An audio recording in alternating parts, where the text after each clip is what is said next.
All right, shalom everybody, and peace of the Lord to all of you. I hope my voice came in good from your side. Please invite your friends, and we will have some time, good time together today. As we see in front of us, Abdul. You know, this Abdul, all the Abdul, by the way, are so smart. I never met Abdul is not smart. And just to show you how trashy Islam is, listen to this potato, what he will say to you.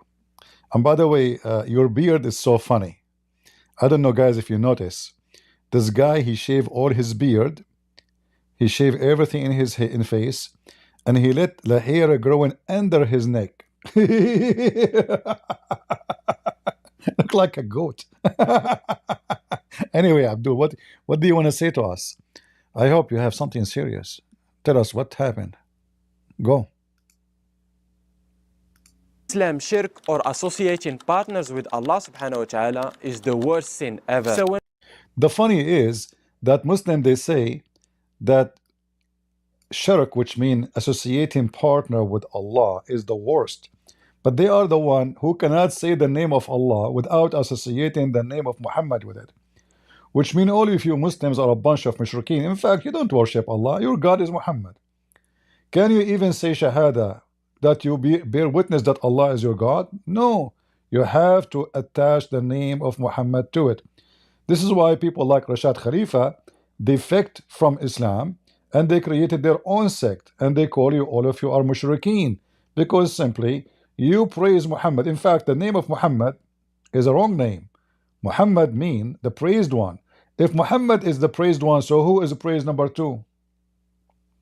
Obviously Allah is not the praised one. Muhammad is the praised one. So you are a mushrik, you are a black stone kisser, you are a person who follow what Muhammad say, not what Allah say, and we can show you tons of example. But anyway, the Muslim, they say that the sin, the worst sin for them is shirk. So what is sin in Islam is accepted. Any sin is accepted in Islam except shirk, which means associating someone with Allah. Tell us more. associating partners with Allah subhanahu wa ta'ala is the worst sin ever. So when Muhammad Hijab was in a live stream with Sneeko and Musa Adnan, and he said that Christianity and believing that Jesus is God is worse than homosexuality, Christians lost their minds and were confused, which only proved that they have no clue about monotheism and didn't feel the sweetness of Tawheed. May Allah subhanahu You remind me of your prophet speaking that this woman, she cannot go if a new husband until she tastes his sweetness, which means his orgasm. So who is the Abdul who will dare to call us and tell us how believing in Jesus as God is worse than a Muslim man bending over and somebody screwing his butt? Just to show you how Islam is a satanic cult. In Islam, if you are a homosexual, you go to heaven. Do you know that? You go to heaven. Because all what Islam care for is worshipping Allah and Muhammad. Anything else is not important. You bend over, somebody play with your anus, somebody put something in your mouth, who cares? This is all is okay, as you just heard. And he is explaining that the Christians don't understand that Islam is a religion of oneness of God. Who cares? This is the problem now.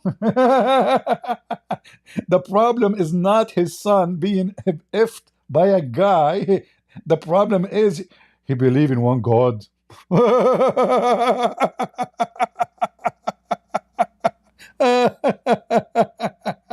Good for you, good for you.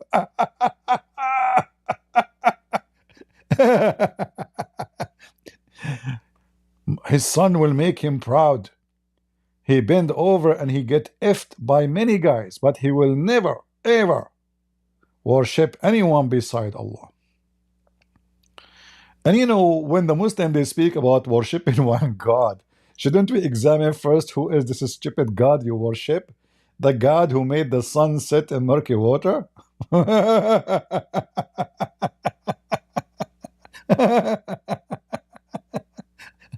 The God who believed that the sperm become a dead blood and then the blood grow and become a lump and the lump became a flesh, and the flesh became bones, and then we close the bones? Huh? And you Muslims believe in the oneness of God, yet Allah Himself, He say He is the best of the creators. And then we find in the Quran that Jesus Himself is a creator. And I know, yeah, by the permission of Allah. It doesn't matter, He is a creator. Permission of Allah, not permission of Allah, according to your stupid cult, He is the creator, Jesus. So the stupid you prefer your son to be screwed by a man, but not to believe in Jesus and live a holy life, because you are a pervert Muslim.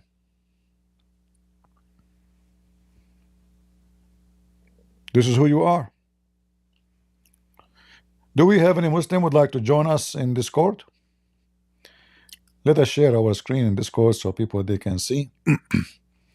We don't have too many people today, but it's okay. Any Muhammadan?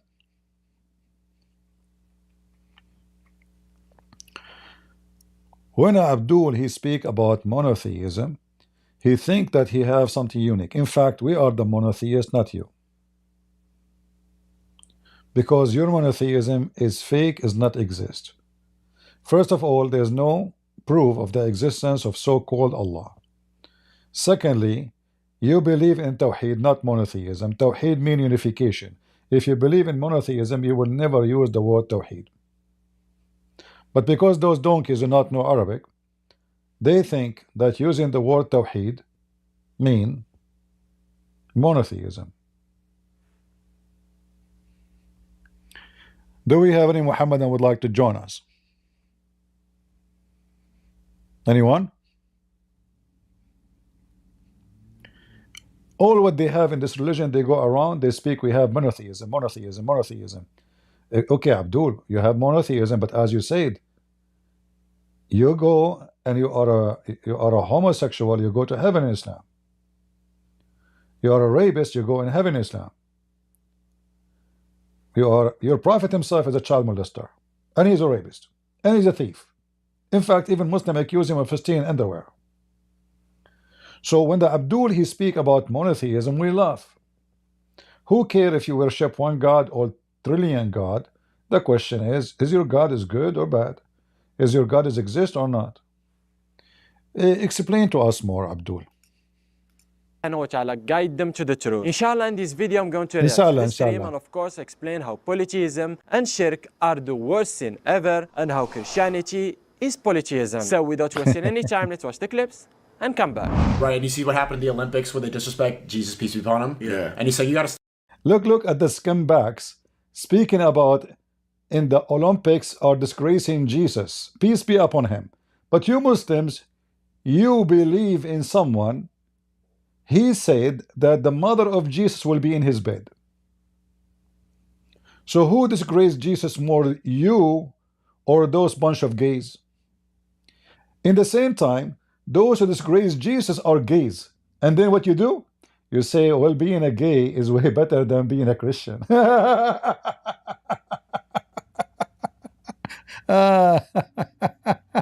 Potatoes. Yeah. The religion of a scam.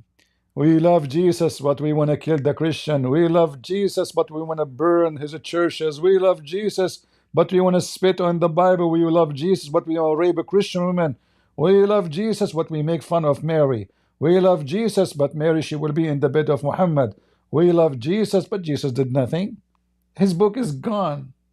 Not even a single one Jesus was able to help. The teaching of Jesus is gone.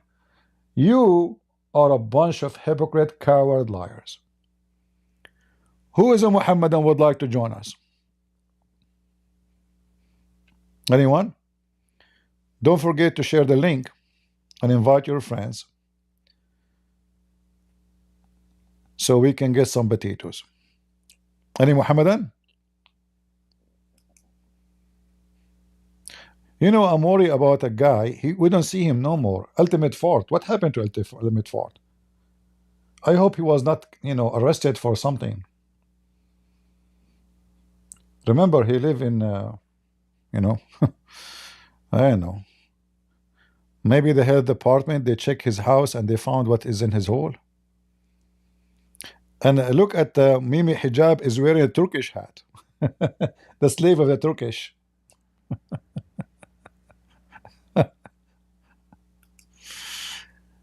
Uh,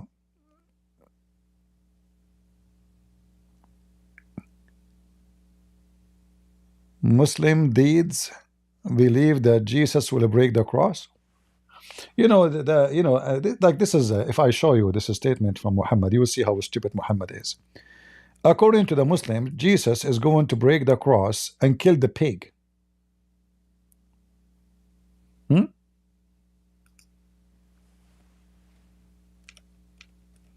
Have you ever heard of a stupid religion like this? The Messiah is coming from 7 heaven behind 7 galaxies to kill a pig? Phobia religion. You know, tell me who is your enemy, I will tell you who you are. To make it simple, tell me the size of your enemy, I will tell you who you are. Your God, Allah, his enemy is a pig.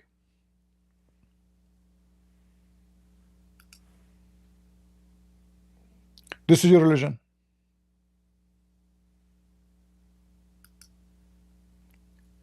The enemy of Allah is a pig.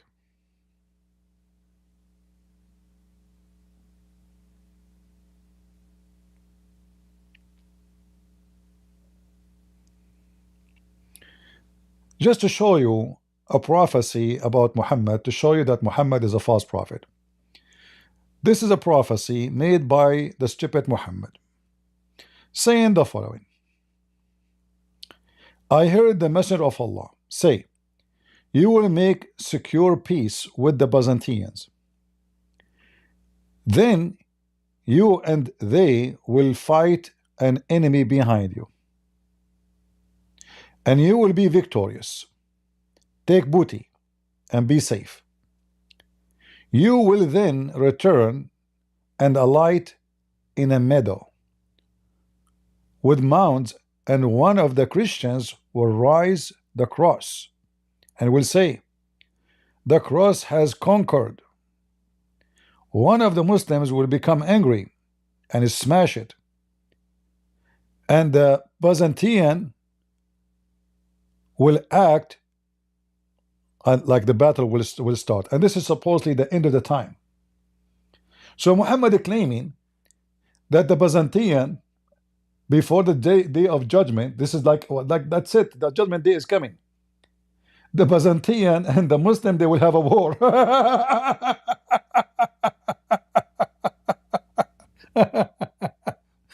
Let me show you to you in more details so you can laugh, because here maybe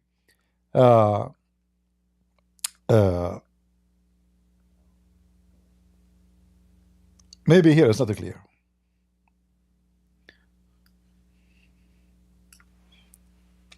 Let me show you more details of this story, the false prophet Muhammad.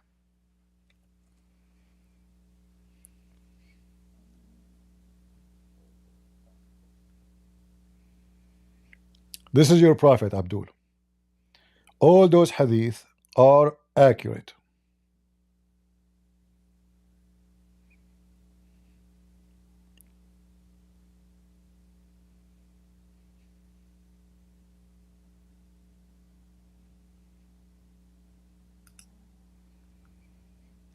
Read carefully and laugh at your prophet.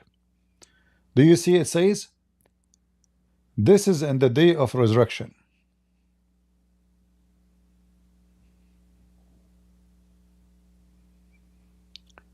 In the day of resurrection. The fight will happen before the day of resurrection.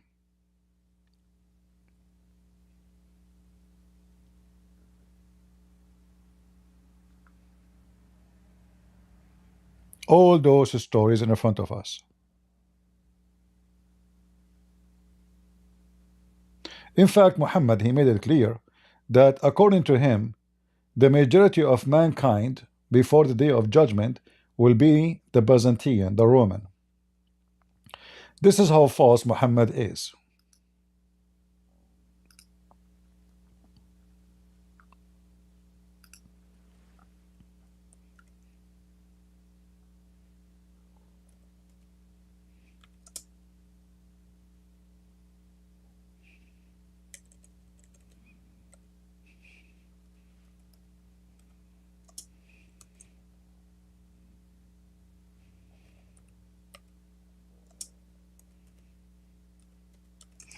Let's see. This is a very authentic hadith of the false prophet Muhammad. According to the stupid Muhammad, hey monotheist, listen to me. According to the stupid Muhammad, the Italian, they will be the majority of mankind before the day of judgment. Who want to respond to this stupid prophecy? I heard Allah Messenger as saying the last hour would come when the Roman form the majority amongst the people. Any Abdul? Monotheism, botoism, potassium, nitrogen, calcium, all doesn't make any sense. Because you're a prophet anyway is a false prophet. This is a weak or very authentic hadith. It's very authentic. This is Sahih Muslim. I can show it to you from other books too. If you go right now, check in Google, you will see that Italy suffering from decline of population. All of Italy together is not even 30% of population of Indonesia. But according to the true prophet of Allah, I mean, this guy accent, by the way, is the most ugly, stupid accent ever I heard of somebody speaking English. Abdul, the Roman will be the majority of mankind. Out of their way to defend Christianity. Don't they read the Quran? Don't they know what Allah subhanahu wa ta'ala said about Christians claiming that Allah subhanahu wa ta'ala has a son? First of all, you stupid dummy, none of the Christians believe that Allah have a son, because we don't believe in Allah. No Christian believe in Allah. Secondly, you idiot, your God Allah said he cannot have a son because he need to have a girlfriend. So your God cannot be a God. None of the Christians know what that's in the Quran says. Do you even know what the Quran says? Listen, if you are a Muslim, ask this guy if he dare even to give me a call for 5 minutes. I will format him and make him shish kebab. Who is a Muslim he dare to call us? Huh? Allah don't have a son, brother. Allah don't have a son. So you see the stupidity here. First of all, do even they knew what God have son mean? Those stupid Muslims, they follow stupid prophet. The stupid prophet told them that the Christian believe that Allah and Mary get married and they have a son.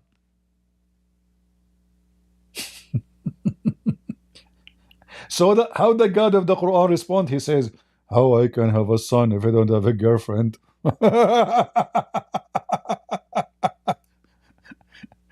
Hey Muslims, is that an answer of God, or this is an answer of a stupid idiot? Do the Christians believe that God have a wife?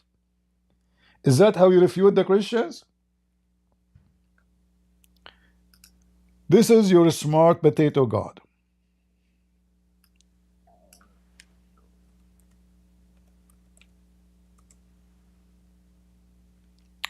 Read and laugh at your religion, Abdul. In fact, this verse here proving Allah is not, from his mouth, cannot be a monotheist God, because Allah is saying it clearly that there is a female and he is a male. He have a gender. The Abdul, they might say to you, no, Allah does not have a gender. First of all, look carefully. It says he, not she, not God. Allah can say, I am. That's it. There's no need for he and she. And then he said, or the Quran said, according to Muhammad, how can he, again, have a son, not a children, translation is false, when he has no wife? Why Allah chosen to say, how I'm going to have a son unless I have a wife if he is not a male?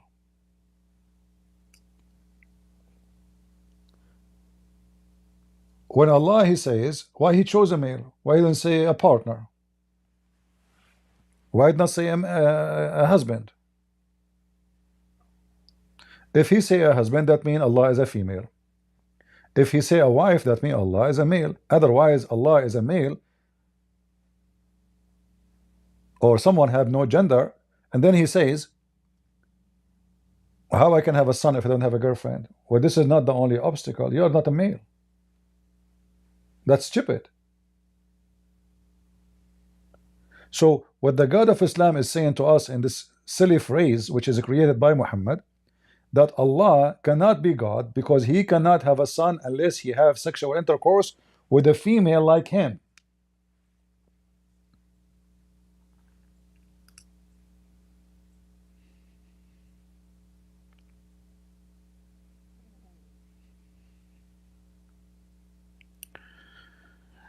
Historical context, it was a Gnostic Christian who went around saying Allah has a son. My friend, this is false.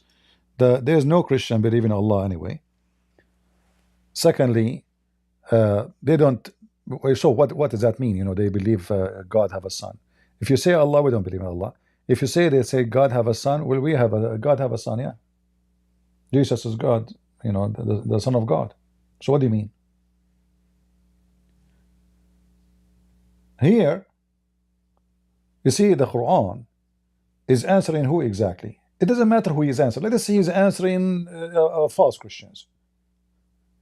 The statement is stupid.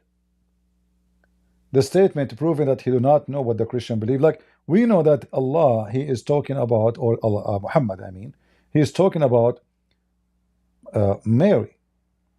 Like in another verse, Muhammad, he says that Allah told him that Allah spoke to Jesus and asked him, and by the way, he called him Isa. He asked Isa, did you command your people to worship you and your mother? So now we understand that Muhammad, he understands the Trinity false away, wrong way from what it is. No Christian believe that Mary is part of the Trinity. We know that some Christian, they elevate Mary highly, but still she is a human like everybody, and she is not God, and she is not part of the Trinity. She is Mary, the blessed Mary. She is a woman.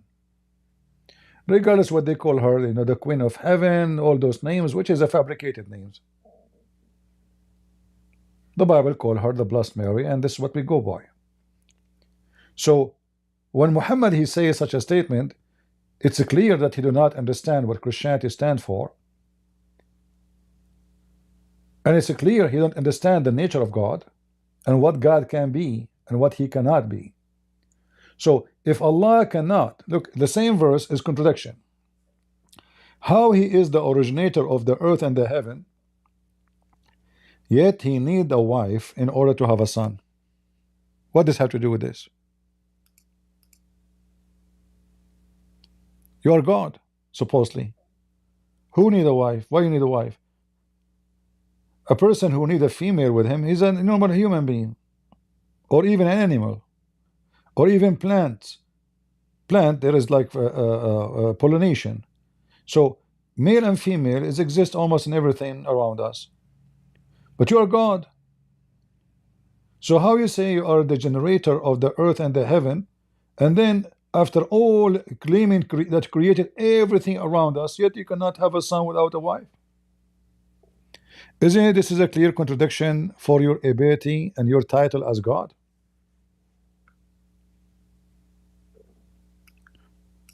So when a Muslim, he come to us and he start giving us speeches about what is God, well, you need to ask him first, do you even Muslim know what is God? They don't. Muslims do not know what is God. They have no idea what's God. Do we have any Muhammadan would like to join us? I'm not going to ask you anything. If you are a Muhammadan and you like to choose a topic to talk about Islam, I will be happy to hear you.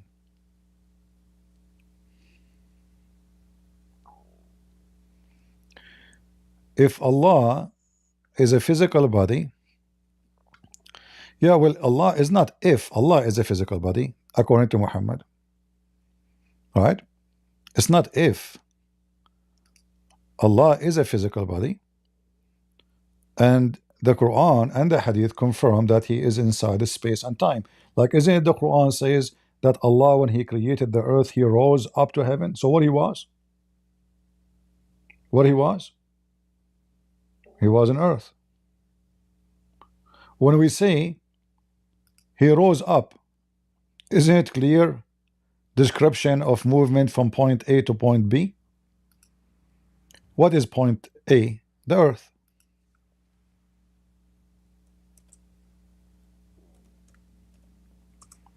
Right? The earth.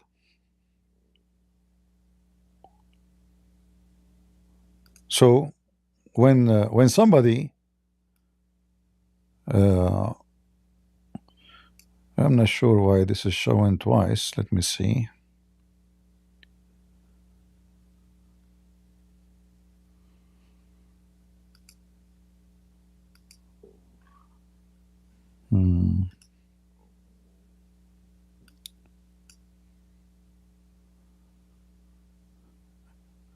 Is it only from my side? Okay, okay. See, now I see what's happening. All right. So, if you read as an example here, chapter 2, verse number 29, it is he, again, it's he, he's a gender, he's a man. He, it is who created for you that all in the earth, and then he rose over. So where was Allah was? Did Allah create everything by saying be and it was?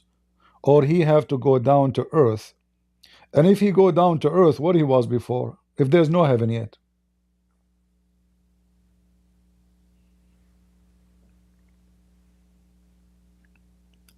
Any Muhammadan? Do you see why we find the Quran and Islam so laughable and we call it a joke?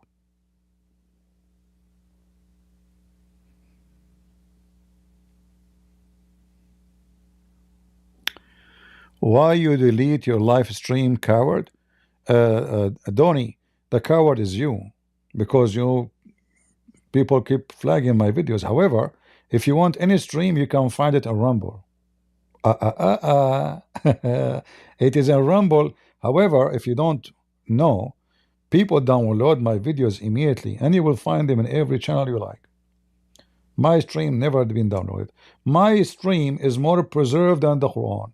The Quran been eaten by the goat. Which stream you want? Making fun of Sadhguru? It's there. Wiping the floor with Hinduism? It's there. Making Muhammad shish kebab? It's there. Nothing changed. They are in Rumble. You can even take any title you will find, search it in YouTube, you will find it all over. People download my videos.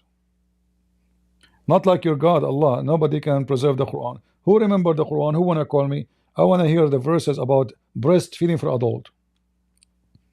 I'm hungry.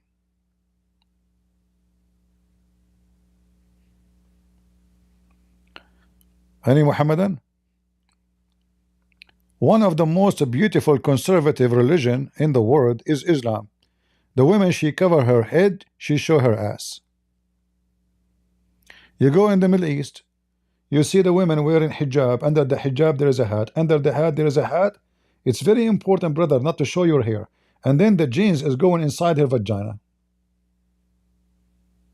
And not to forget to mention, she have 10 kilograms of makeup on her face. And not to mention that her chest trouser is so tight and she is so choppy, and then the space between the bums are open. You can see everything. And not to mention when they go to swim, she go inside the sea wearing nothing except the burqa, and then the burqa stuck on her body. When she come out, you will see everything in details. But remember, Muhammad is a very conservative man. He said any Muslim woman, she offer herself to the Prophet so he can F her. That is a very, very iffy religion. Do we have any Muhammadan would like to join us?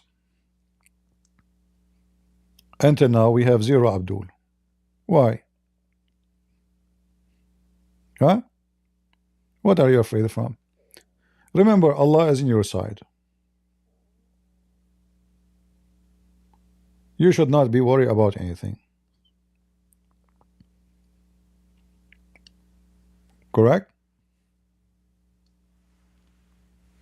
Isn't it Allah on your side?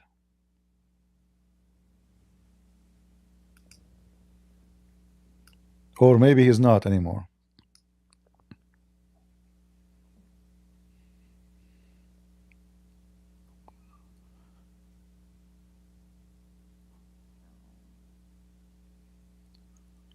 Any Muhammadan?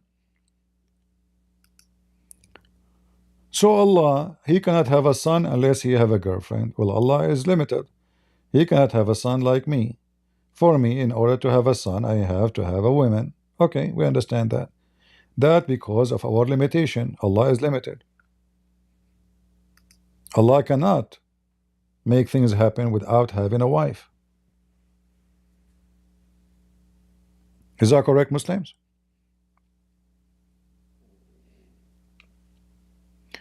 Same time, the Christians, they did not say God have a son.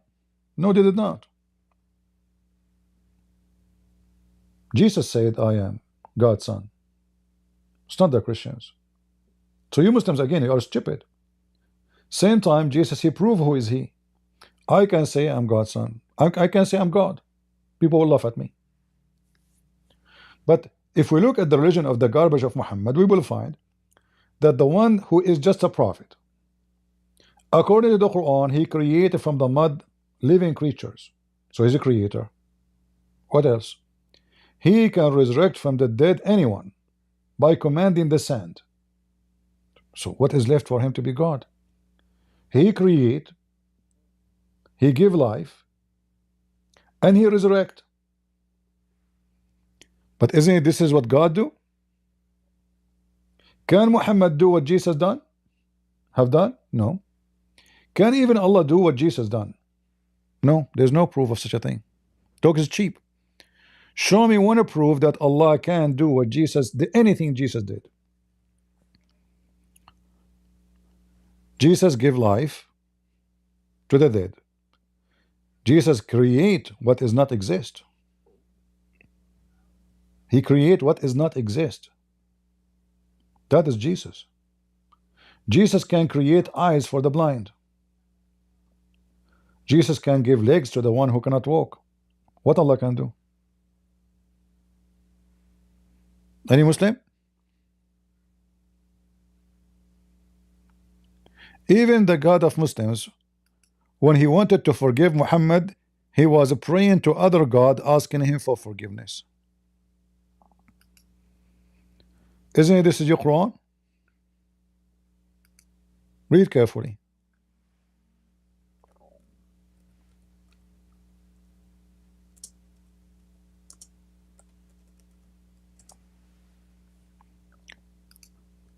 Chapter 48, verse number 2. Allah praying to other Allah, hoping that the other Allah will forgive Muhammad. How that can be from the monotheist religion? How Islam is monotheist and Allah is the only God, but yet Allah asking other God, He called him Allah. Any Muhammadan?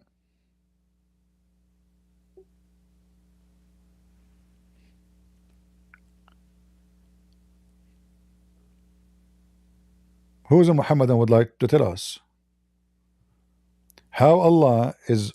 You must believe in one God, right? Okay, Allah is asking who to forgive Muhammad. And if you read carefully, by the way, look, it says here, first of all, they added those in the Quran. This is not part of the Quran. The phrase where it says in Arabic, Bismillahir Rahmanir Rahim, this is a fraud. It's not there. In fact, half of the Quran should not have it, because this is when the first time Muhammad he said Ar-Rahman, it was almost half of his age, almost he's dying as a prophet. So now they are adding the phrase here in the beginning, but this not exist in the Quran. So number one, we give you victory. Okay. And may Allah forgive your sin. Who's talking?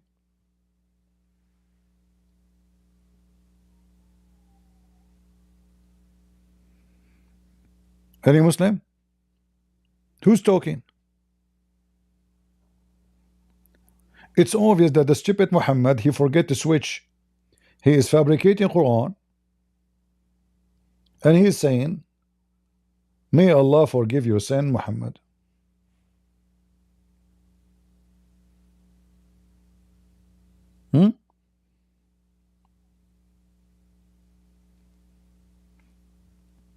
Any smart Muslim would like to join us?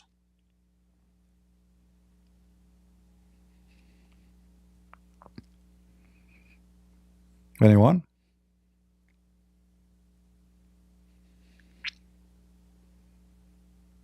Mayday, mayday.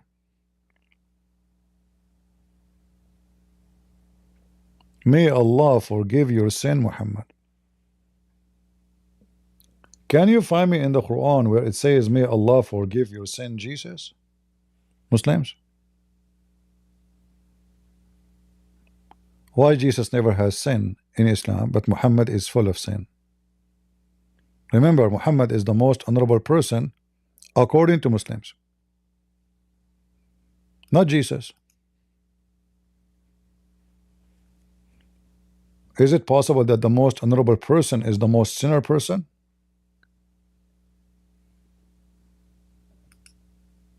Is that what most honorable for Islam, is about?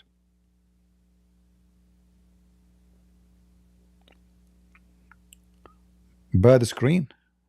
Why bad screen? What do you mean, guys? You don't see my video? What do you mean bad screen?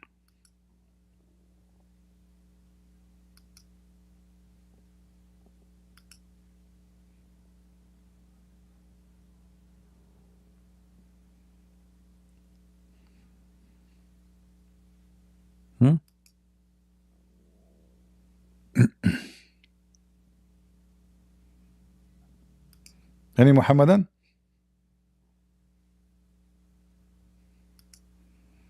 The screen is working fine on YouTube and Rumble, everywhere, in Discord.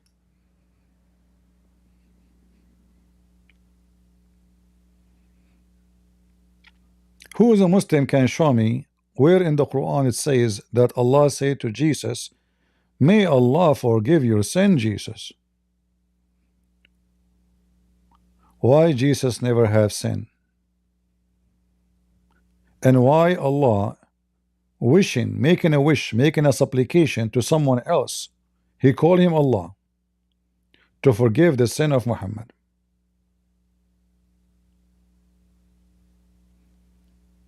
Those questions are very hard for Muslims, I understand. This is why they will go and debate people who do not know anything about Islam, and then those naive, even Western, they spread the videos of Muslims. Wow, look at this Muslim, he can, nobody can refute this Muslim. Nobody can refute him because you're an idiot, ignorant, you're a potato.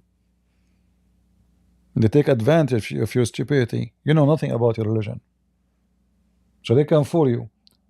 And not to forget to mention that Muslims are allowed to lie.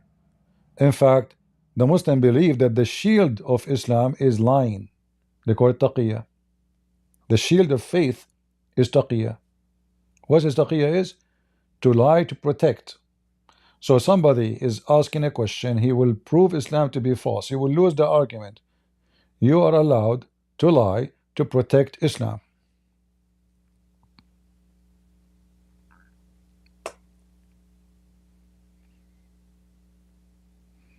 Any Muhammadan?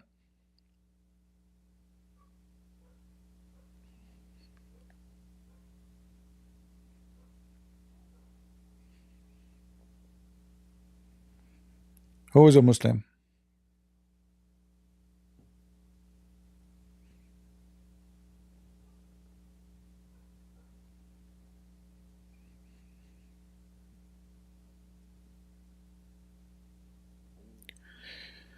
Friendly ex-Muslim was talking about ridiculous claim of Jannah. Yesterday mentioned you. He said you are making up the part about boys being used for sex. Give me his video. Let us play it and laugh. Just give me his video. Who is this guy? Friendly ex-Muslim. He is the expert in Islam now. Let me search his name so we can laugh.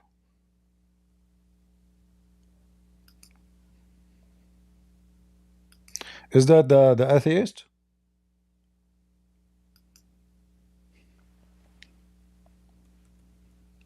From Pakistan? Okay. This guy, once he debated me, and I made him shish kebab. Friendly ex-Muslim. This is a video yesterday, you said, or today?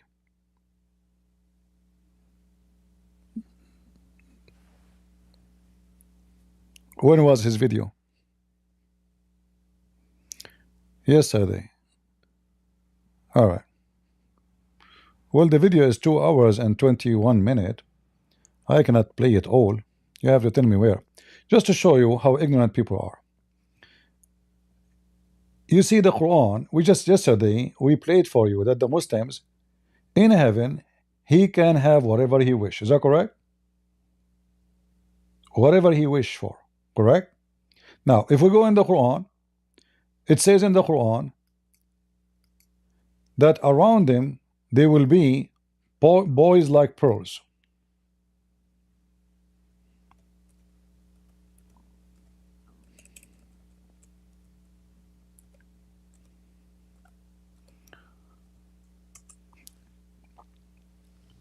He might say, well, those are to serve. No problem. To serve what? You will see in the Quran it says, and this is a chapter 52, and will go around boy servants of theirs to serve them as if they were preserved pearls. In the Quran, nowhere it says they will be serving them. Nowhere. The word serve. So this potato, he don't speak Arabic, so he's reading translation. It says here, وَيَطُوفُ عَلَيْهِمْ غِلْمَانٌ. يَطُوف mean go around.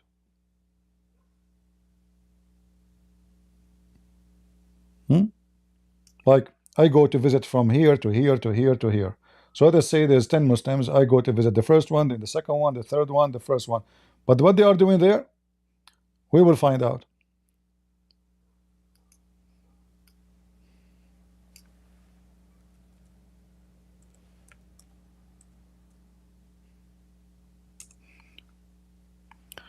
In chapter 37, chapter 56, use the word ينزفون.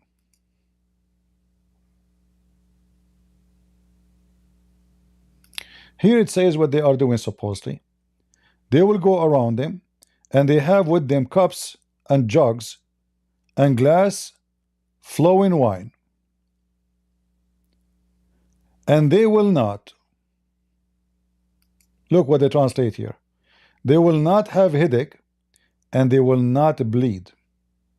The Muslim translate ينزفون as they will not get drunk. But let us go with this. The boys is going around the Muslims. They are so beautiful according to the Quran, describing as so white like pearls. All right? And those boys are immoral boys. They will live forever. And the Muslim is a promise to have sex with everybody he wish. So when he say that I am making things up, let us put things together.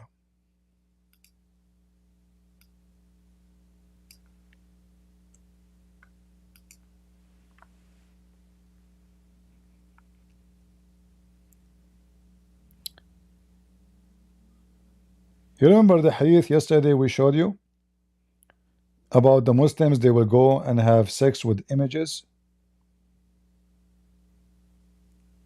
The images.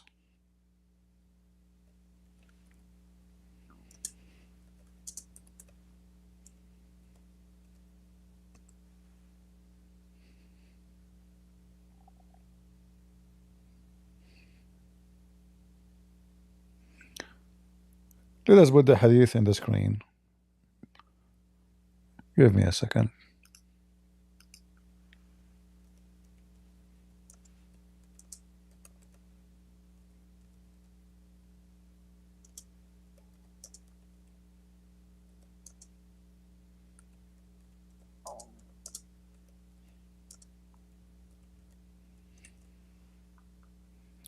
All right.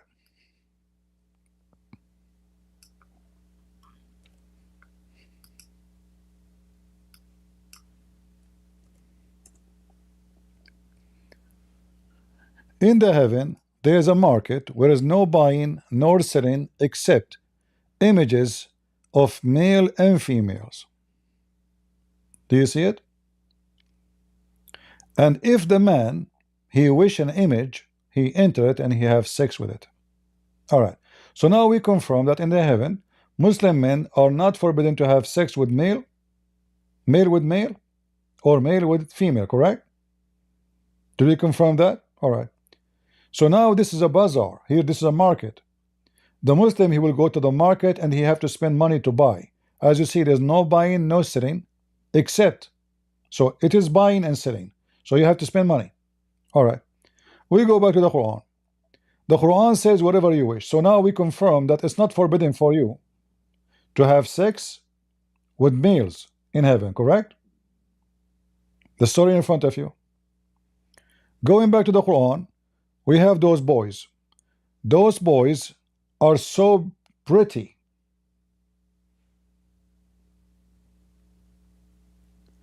The Quran described them, they are like pearls.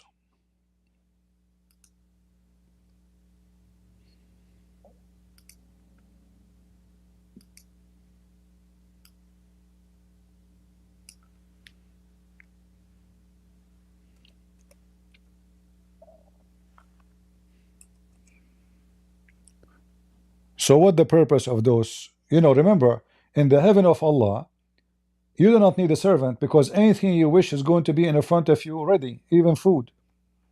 So nobody will cook for you. Your clothes will never be wrinkled. You will not take a shower. You will not sweat. You will not piss.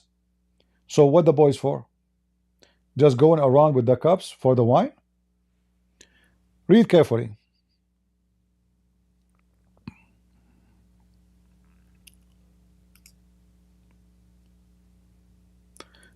The Quran speak about how pretty they are.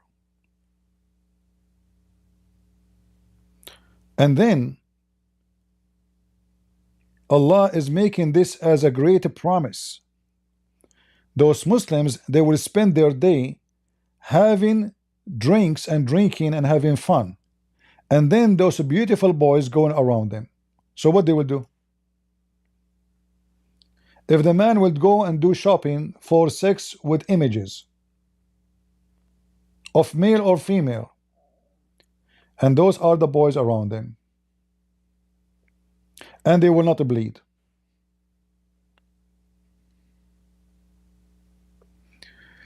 In the timestamp 120.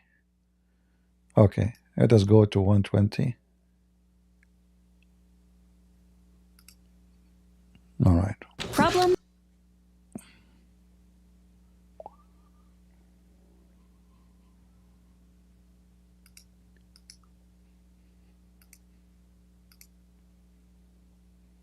Yeah, this guy, he came to me once. You remember we spoke about the Bible and we made him shish kebab.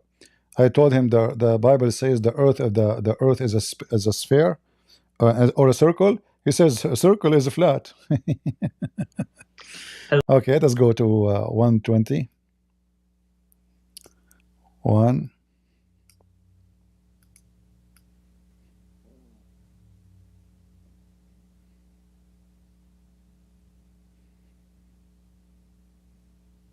All right, 120. This is 119. Even boys that are made to serve you. Yeah.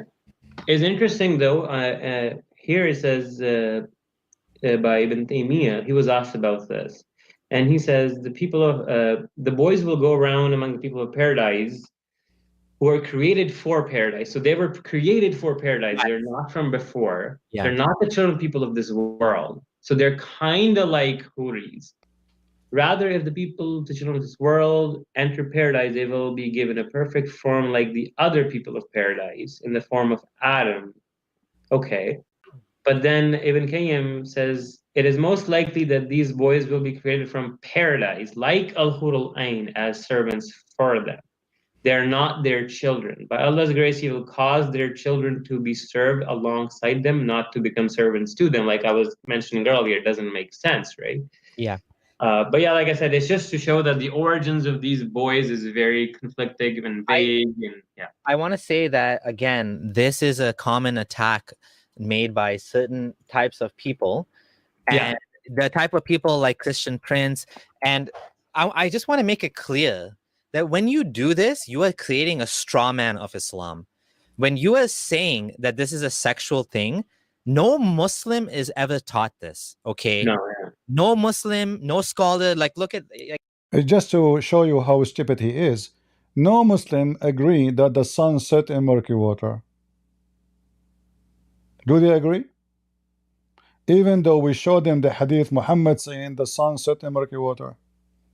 So when he say no Muslim teach this, does not change the fact of what the Quran is saying and what Quran is teaching and what Muhammad is saying. So this is a stupid argument to say to me that the scholars, they say, well, they will not have sex with them. Why? If Muhammad, he confirmed that Muslim men, they can have sex even with their mothers. There is nothing is forbidden in heaven. Nothing is forbidden. And if the Muslim, he do not need to work for food or to cook or to clean dishes, the servants will do what? And why they are so pretty? So the argument is, no Muslim says this. Okay, what if I find you a Muslim say this? Is that will change anything? Am I waiting for the Muslim to agree that his religion is stupid? There is no Muslim agree that Muhammad was raping a child. Is there any Muslim agree?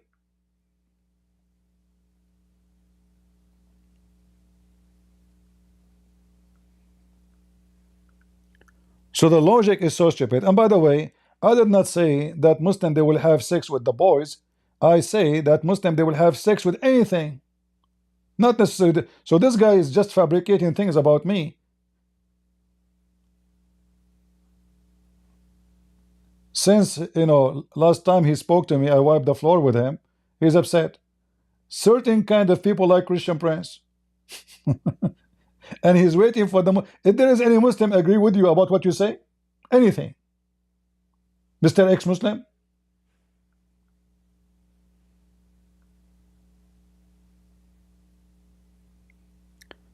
Just to show you the hypocrisy of this person. If the Muslim believe that they can have sex with the children,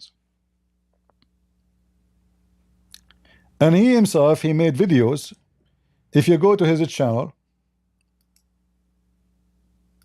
just I think last month, he have a video about somebody was arrested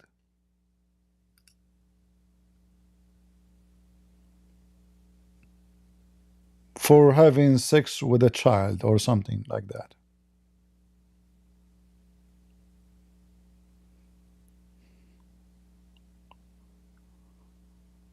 Let us see where.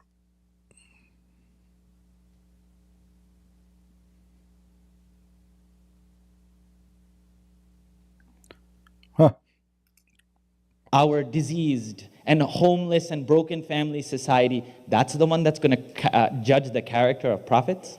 Muhammad Rasulullah sallallahu alaihi wasallam. Wissam Sharif, founder of Quran Revolution, has been arrested on child exploitation charges. If you thought we were done talking about the Texas imams, think again. This is probably the most high-profile scandal in the Muslim Dawah community. To date, We have a story here about a morally bankrupt imam affiliated with Al Maghrib Institute named Wissam Sharif.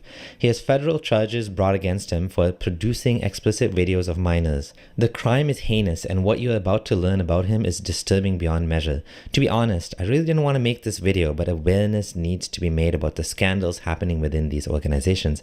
There's systemic problems here that play with the community covering up these scandals, punishing whistleblowers, and shrugging it off.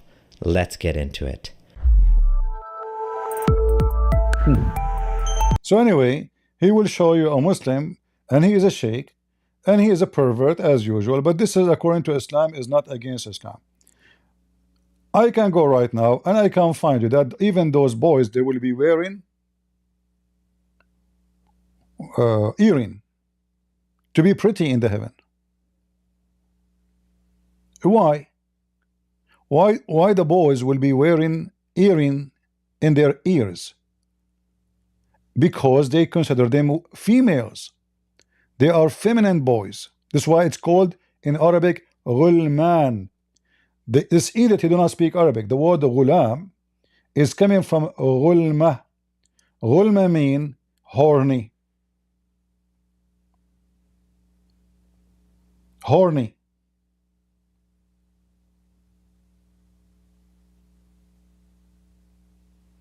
I can go right now, show you the dictionary.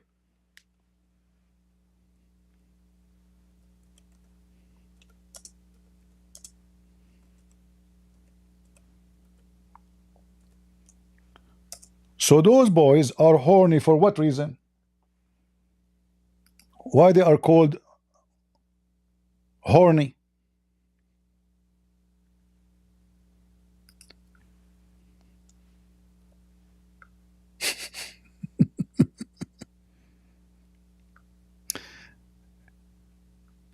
Let me show you.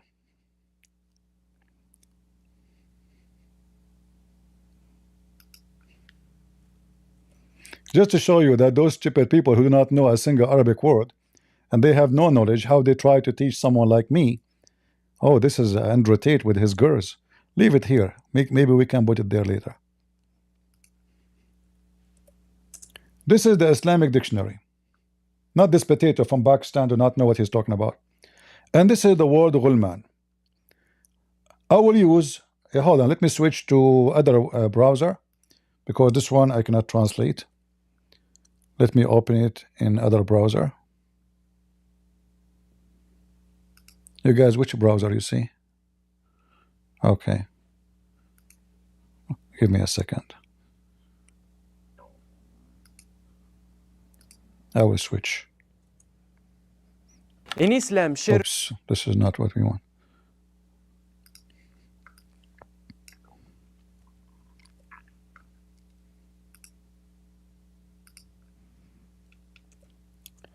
The word ghulman, chosen here carefully to present sexual desire. You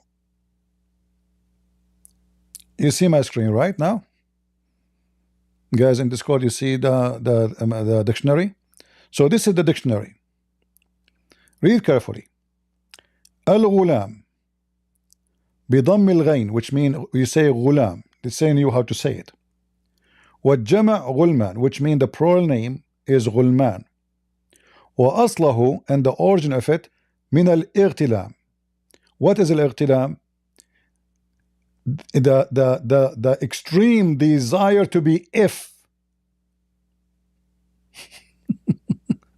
Same time it's used for a boy who is youth. So this is the origin of it. Let's translate this part. For a boy, terminology, with the addition of gon in the plural, it means young men, and its origin is from idgalam, which is the intensity of the request for marriage. The translation is not accurate. The intensity of request of effing. So he is suffering from ghulma, which means he is struggling with his sexual desire. He have a lot of it. All right. So now, the Quran used this statement And here it says, by the way, they are youth. And they are called ghulman because when you are a teenage, you have a lot of hormone. Are we now getting the word, where the word coming from?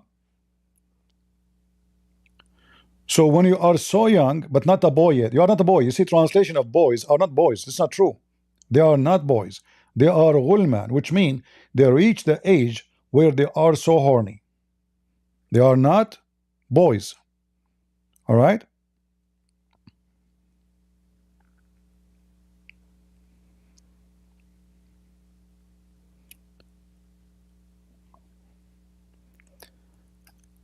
This is other dictionary. غلمان وغلمة وأغلمة. All right?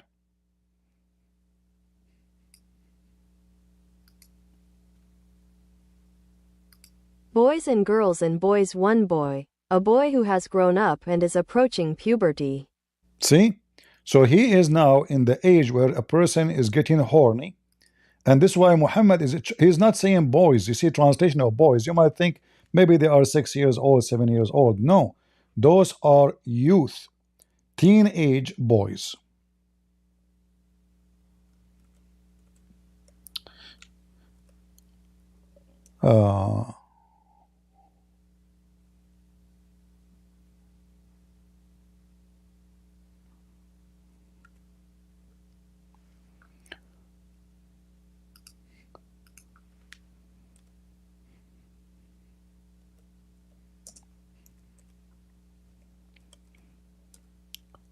I'm trying to find the reference.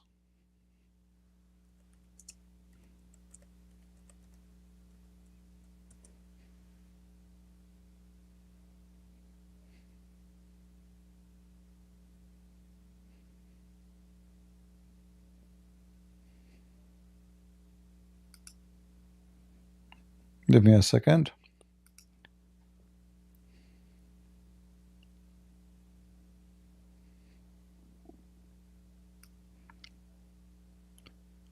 You know, when this idiot he speak that he have knowledge just because he's an ex-Muslim, we laugh. Let me show you this.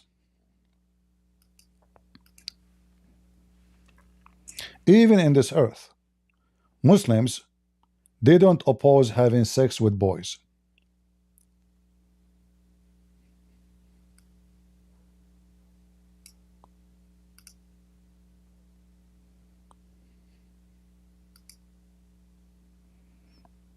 I found the reference. I'm just trying to open it.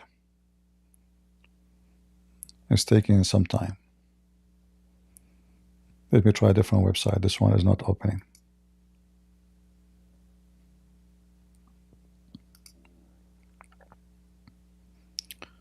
All right. Let us show you this one. So number one, those boys are horny boys, are not boys. They are horny boys. This is what ghulam mean.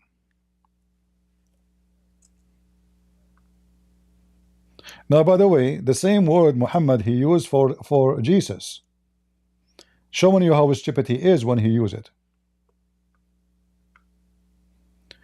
If you read here carefully, and this can be found in many books, but we are showing you one of them.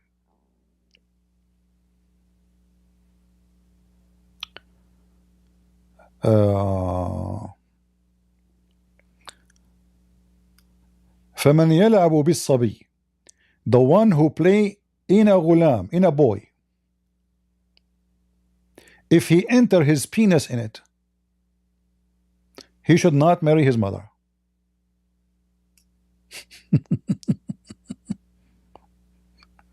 Is my screen coming to you guys? Oh, hold on. I'm using the wrong. Hold on. Wrong browser. Sorry. Let me go there.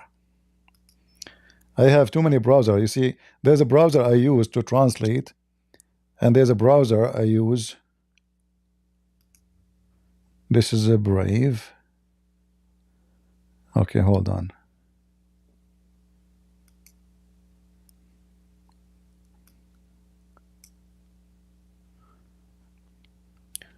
Which one you see in the screen? Give me a second. You were saying, okay. You did not see this one. Let me switch. Hold on. Give me a second, guys. Those who they are in Discord, they were able to see, but those they are in YouTube, they did not see what I'm trying to show you. All right, now, so I have to go back first. So those who did not see in YouTube, the word ghulam, you see here, we will go.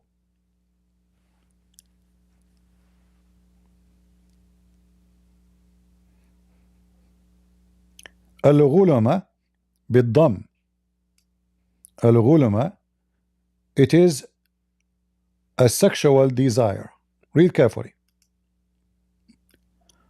غلم الرجل وغيره بالكسر يغلم غلما واغتلم اغتلاما إذا هاج. He is so horny. إذا غلب شهوة.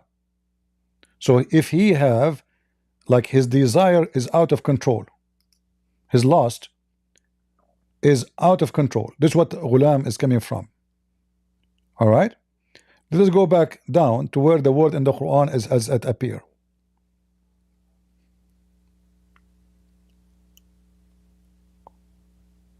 All of those actually, they are describing for us what ghulam is coming, what is about. He was a boy and a girl, and he was overcome by lust. So it is a young person who is so horny.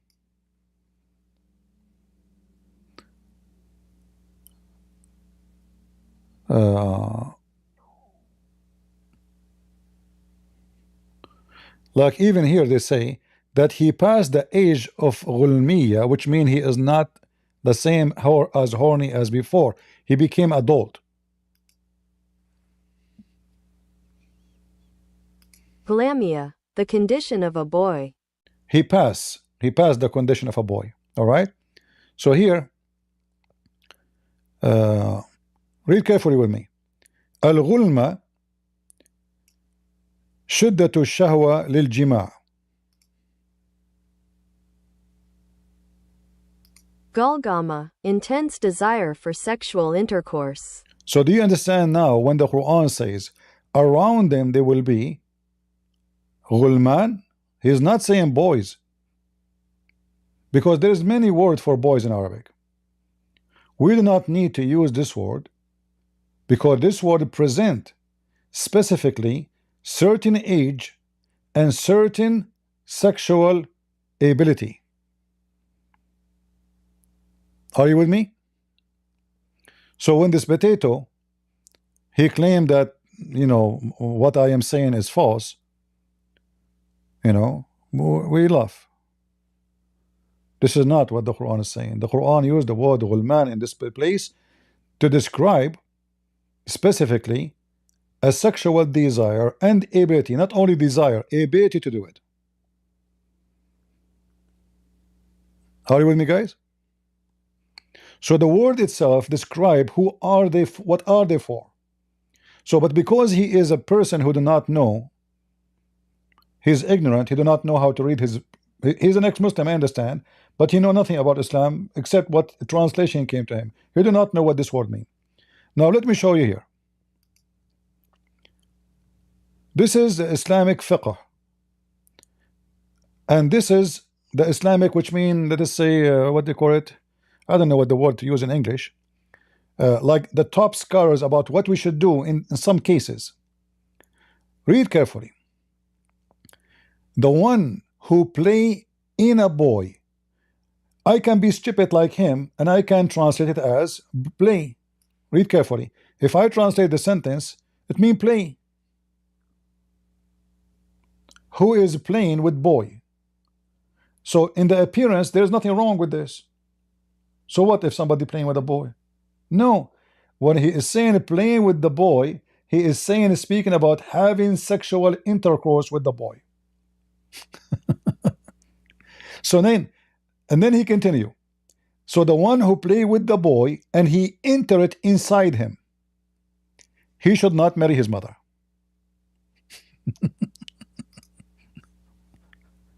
So are we, is a Christian prince? Whoever plays with a boy, If he brings him into it, he should not marry his mother. So is the Christian prince making Islam look bad by fabricating lies according to the stupid idiot? Or this is what the Muslim believe? Translation is not accurate.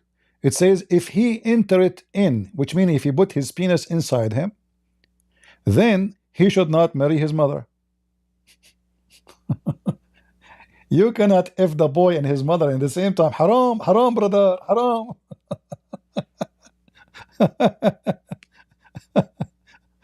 All right.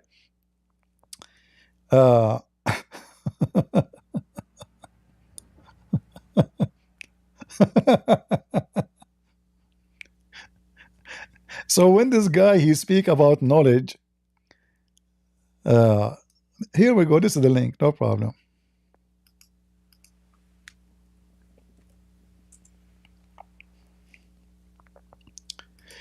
The Muslims even they have no problem to have sex with their mother. Their mother, even though the Quran says you don't, like it's forbidden for you, but there's no penalty for it. There is no penalty for it. Let me show you more.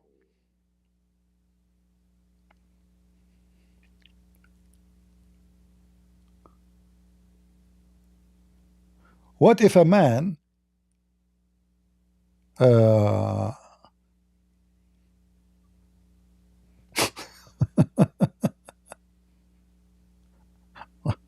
I don't know which one I can show you. There's tons of reference. Let me see.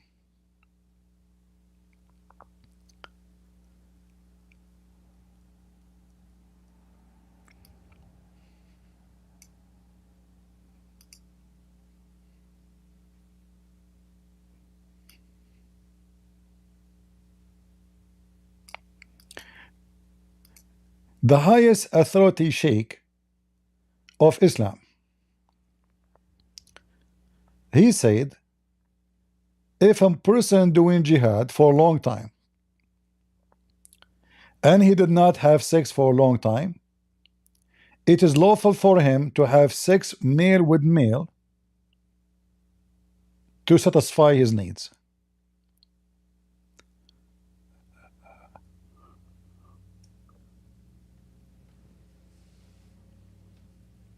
Let us see.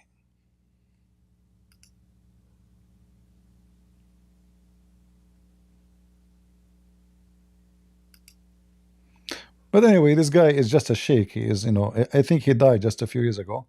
We better mention something higher, not just a guy, nobody. I mean, even though supposedly he's the highest sheikh in our time, and he is the leader of the Muslim Brotherhood.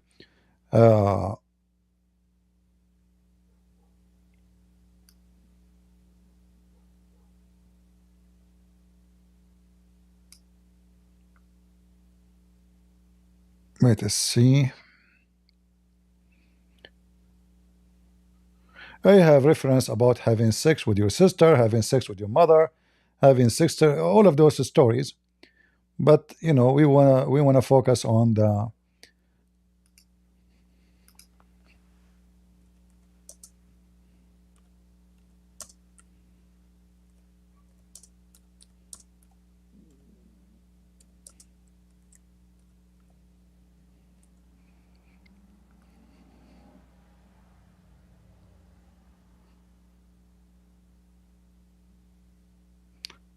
let us see.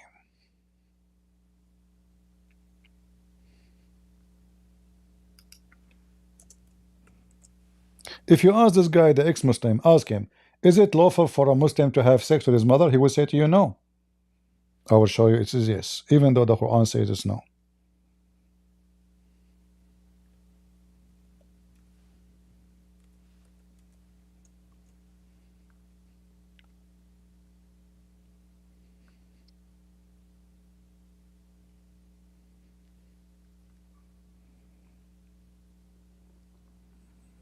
Give me a minute.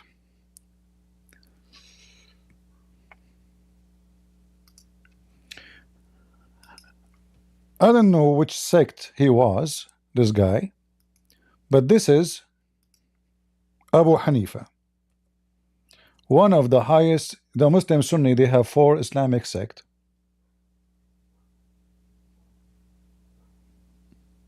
All right.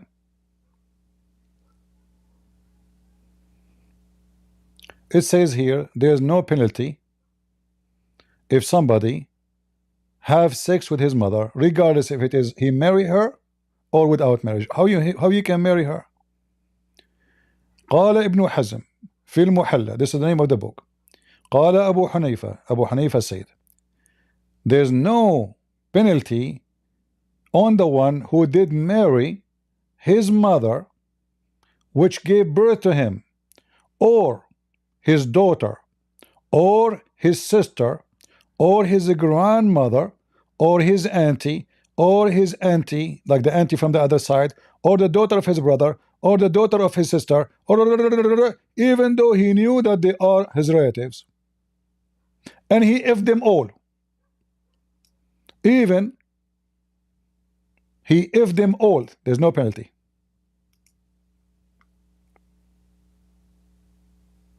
Ibn Hazm said in Al-Muhalla, Abu Hanifa said, there is no punishment for him in all of this, and there is no punishment for whoever marries his mother who gave birth to him, his daughter, his sister, his grandmother, his paternal aunt, his maternal aunt, and his brother's daughter, his sister's daughter, knowing that they are related to him, knowing that they are forbidden to him, and having intercourse with all of them. All right. But if you ask this potato, who claimed to be an ex-Muslim supposedly, and he knew, he will say no, Islam does not teach that. I assure you he will say no, it doesn't teach that, you know. Right? And then he will say, you know, and we know that the Muslim, he is coming from Pakistan.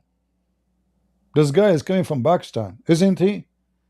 Don't you know that in his country, #1 fun party the Muslim they practice is Bachabazi, where they bring a boy and they put makeup on him? So is Islam against having sex with boys, and then after the party they will have sex with the boy? So he's saying that Christian Prince is trying to make Islam look ugly, but the fact he is being stupid. Right?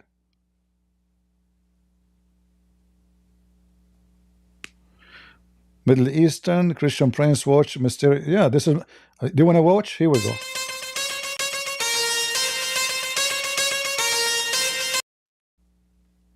Do you want to watch, Abdul? Just to show you the hypocrisy of Muslims. She wear hijab. In 2 seconds, she is naked. Christian Prince is watching dance. I was going to speak about it. So she was wearing hijab. Just unzip her, brother. Unzip her. She is a holy woman. She prayed to Allah.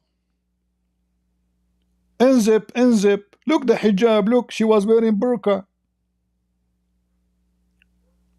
She is covered by burqa.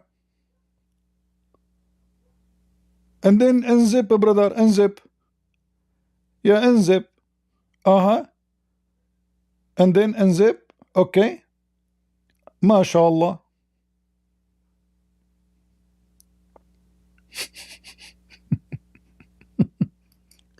So boys dancing to them, effing their own son, their daughter, effing their mother, and then this Abdul, he says to you, Christian Prince, he is this kind of a Christian who say things not true. Right? This kind of a Christians who say to you things is not true. We laugh at you. Did you prove to us what you are saying to be true? So when you say, when this potato he say that no Muslim agree as a proof of reference, well, if there is any Muslim agree with him in anything he say about Islam? What a stupid idiot. Do we have any Abdul?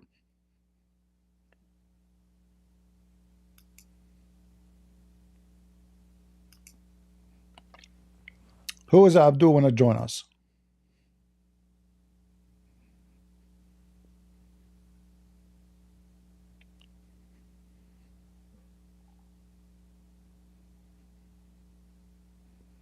Anyone?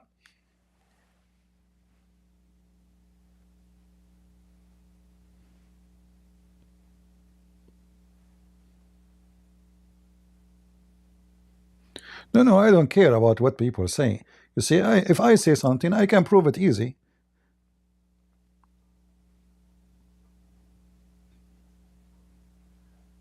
You know, language is the key of understanding. Like in the Muslim, if you ask any Muslim, they will say to you that Muhammad was illiterate. Correct? And then they will show you verses from the Quran saying Muhammad was illiterate. If you ask this potato, he will say to you Muhammad was illiterate. But nowhere in the Quran says Muhammad was illiterate. But because those idiots do not know Arabic very well, I mean, even the one is born in Arabia, they don't even use their brain.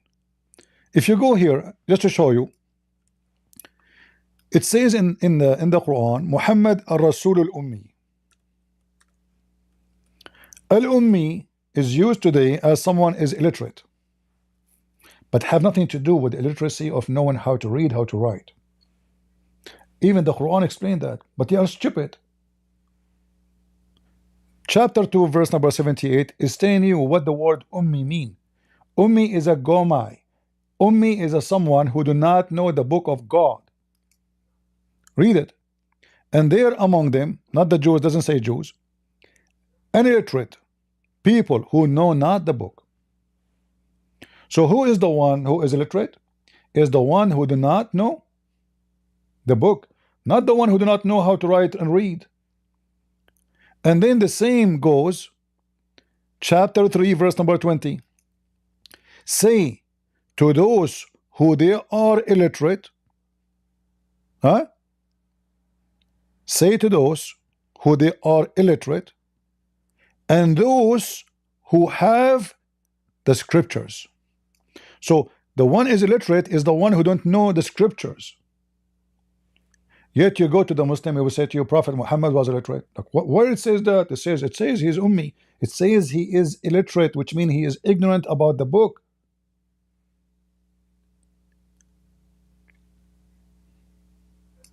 Are you with me? They don't understand their book. So if we want to go by what the Muslim says about what their book says, then the sun does not set in murky water, and there is no contradiction in the Quran, and there is no mistakes in science, and there is no mistake in history. So is that an excuse to say I'm teaching false because Muslims don't agree?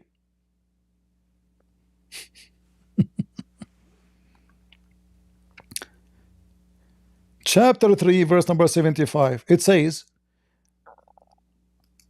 from the people of the book, you see the Quran divide the people into two kinds.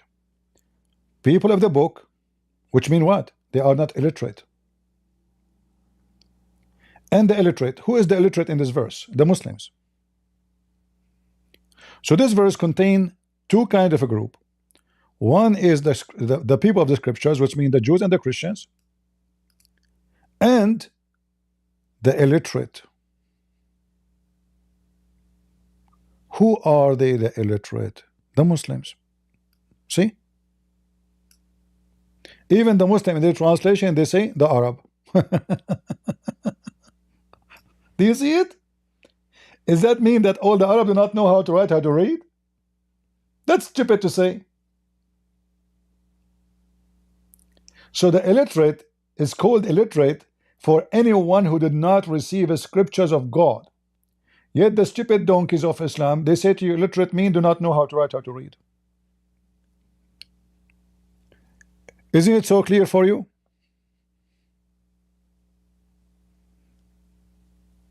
If there's anyone did not see it clearly, that illiterate has nothing to do with illiteracy of being able to write or read. Are you with me? Is YouTube functioning? Because you know nobody even texting. We have 1,000 people, but nobody is even texting. They slept. They are Arab, like my people. Drink tea and sleep. Drink tea and sleep. All right.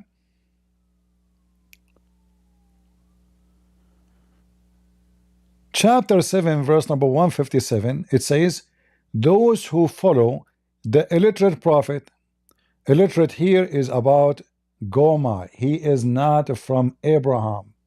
He is not from the religion of Abraham. He is a pagan.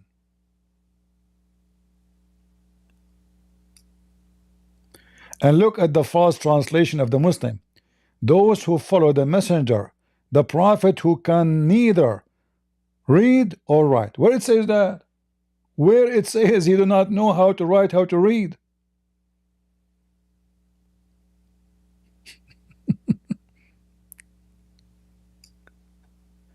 If you change the translator, you will find different translation. You will find different meaning. Just by changing the translator. We did not even change the Quran yet. Did we change the Quran? Look, there's nowhere here it says the one who do not know how to read, how to write. It's gone.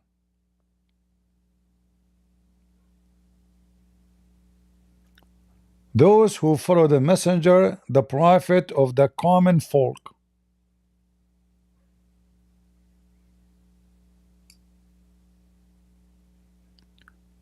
But the Arabic is so clear. In fact, we can prove in 2 seconds that Muhammad, he knew how to write, how to read. Isn't it Muhammad in his last hour before he died?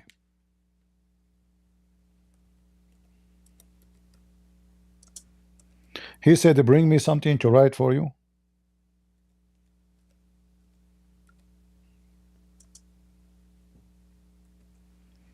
How he's illiterate and he's going to write.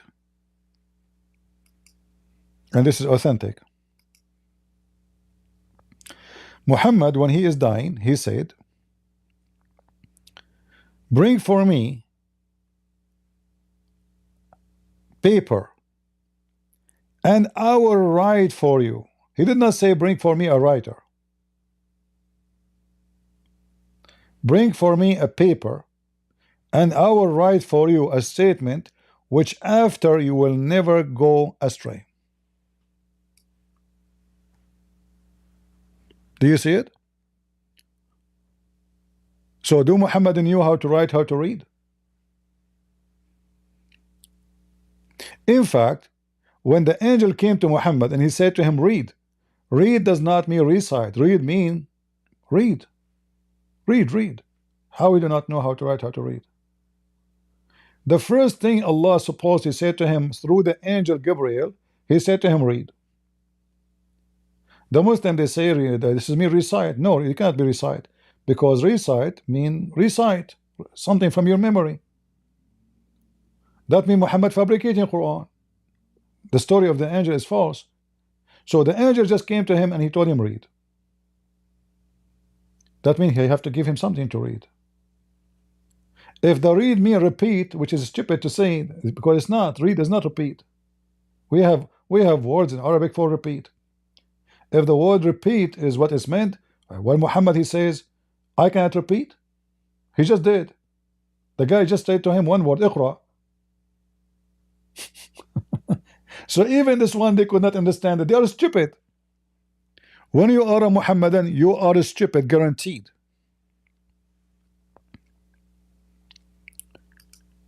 Do we have here any Muslim he can claim that he is not a stupid, guaranteed?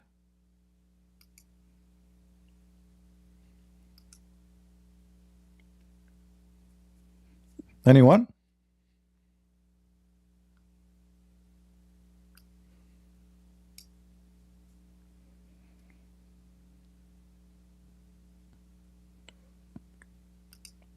Any Muhammadan would like to join us?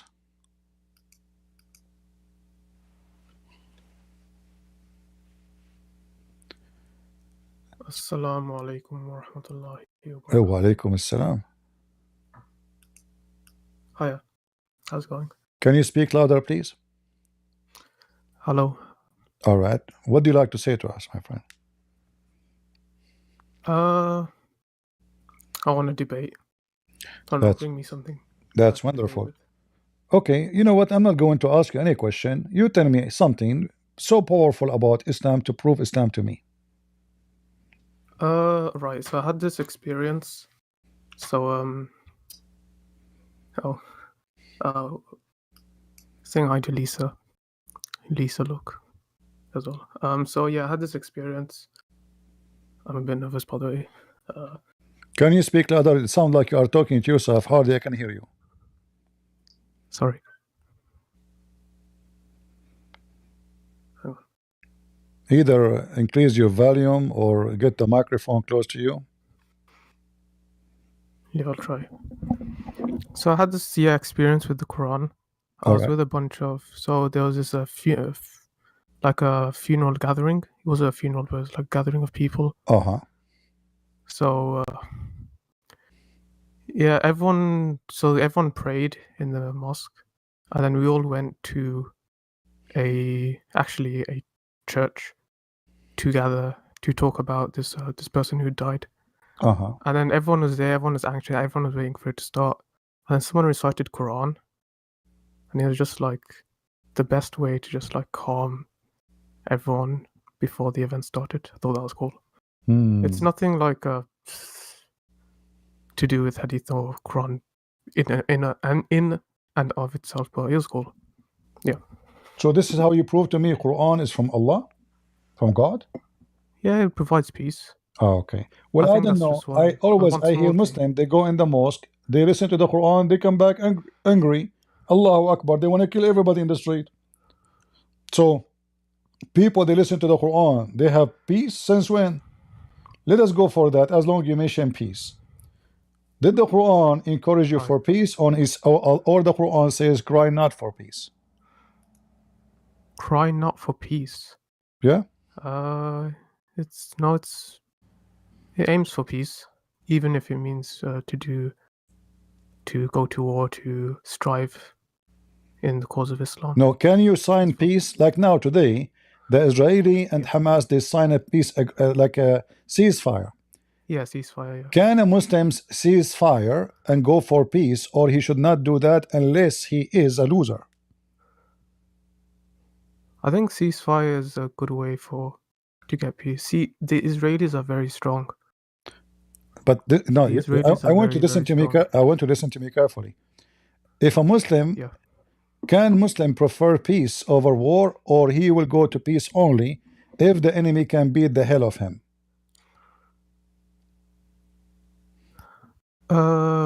Peace is, so if let's say there's a group of people who are all wrongdoers, they do all sorts of bad things, they lie, they cheat, they steal, they do whatever, and then the Muslims go to war with them and they win, then they've established peace. This is another question. This is another question. You focus with me. So now you are a Muslim, I am a Christian, we are going to go to war. I offer you peace, but you are more stronger. Do you choose peace or you choose war because you are stronger? Oh, good question.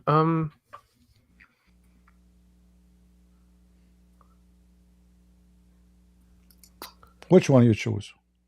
War. If I'm stronger than war. Yeah. So and that will achieve peace in the long term. Okay, so the Muslims are forbidden to seek peace as long they are the uppermost, correct? Both ways are good. No, it's not up to you. No. Are you forbidden to seek peace if you are the uppermost?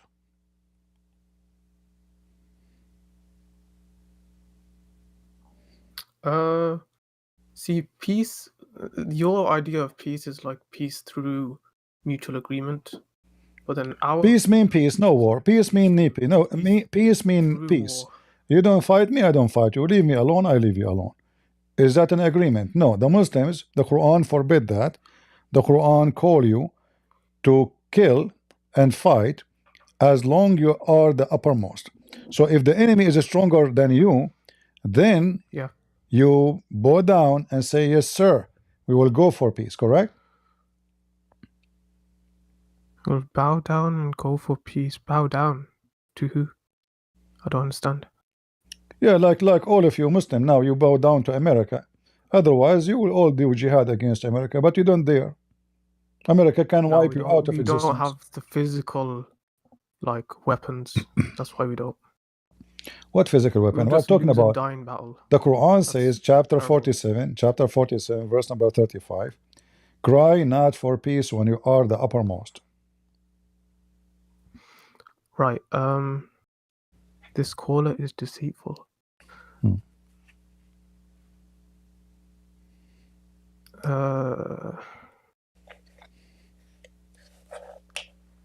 Surah Muhammad. I need context. So the whole surah, I can't just do it over one ayat.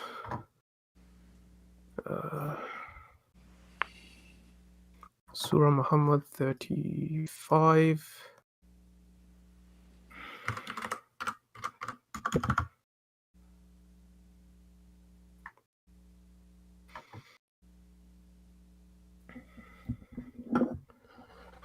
Indeed, those who disbelieved and averted people from the path of Allah and then died while they are disbelievers, Allah will never will Allah forgive them. So these are the enemy. So do not weaken and call for peace while you're superior. So yeah, if you're fighting against disbelievers, yeah, don't forgive them. These are people who know exactly what to do to repent and to go onto the straight path. So do not forgive them at all. So peace, when you said to me, people listen to the Quran and they feel peace, but when Muslims listen to the Quran, they have to go and kill those who feel peace. You told me they went to the church and they play Quran and they feel peace, but the same book says kill the Christians who just felt peace.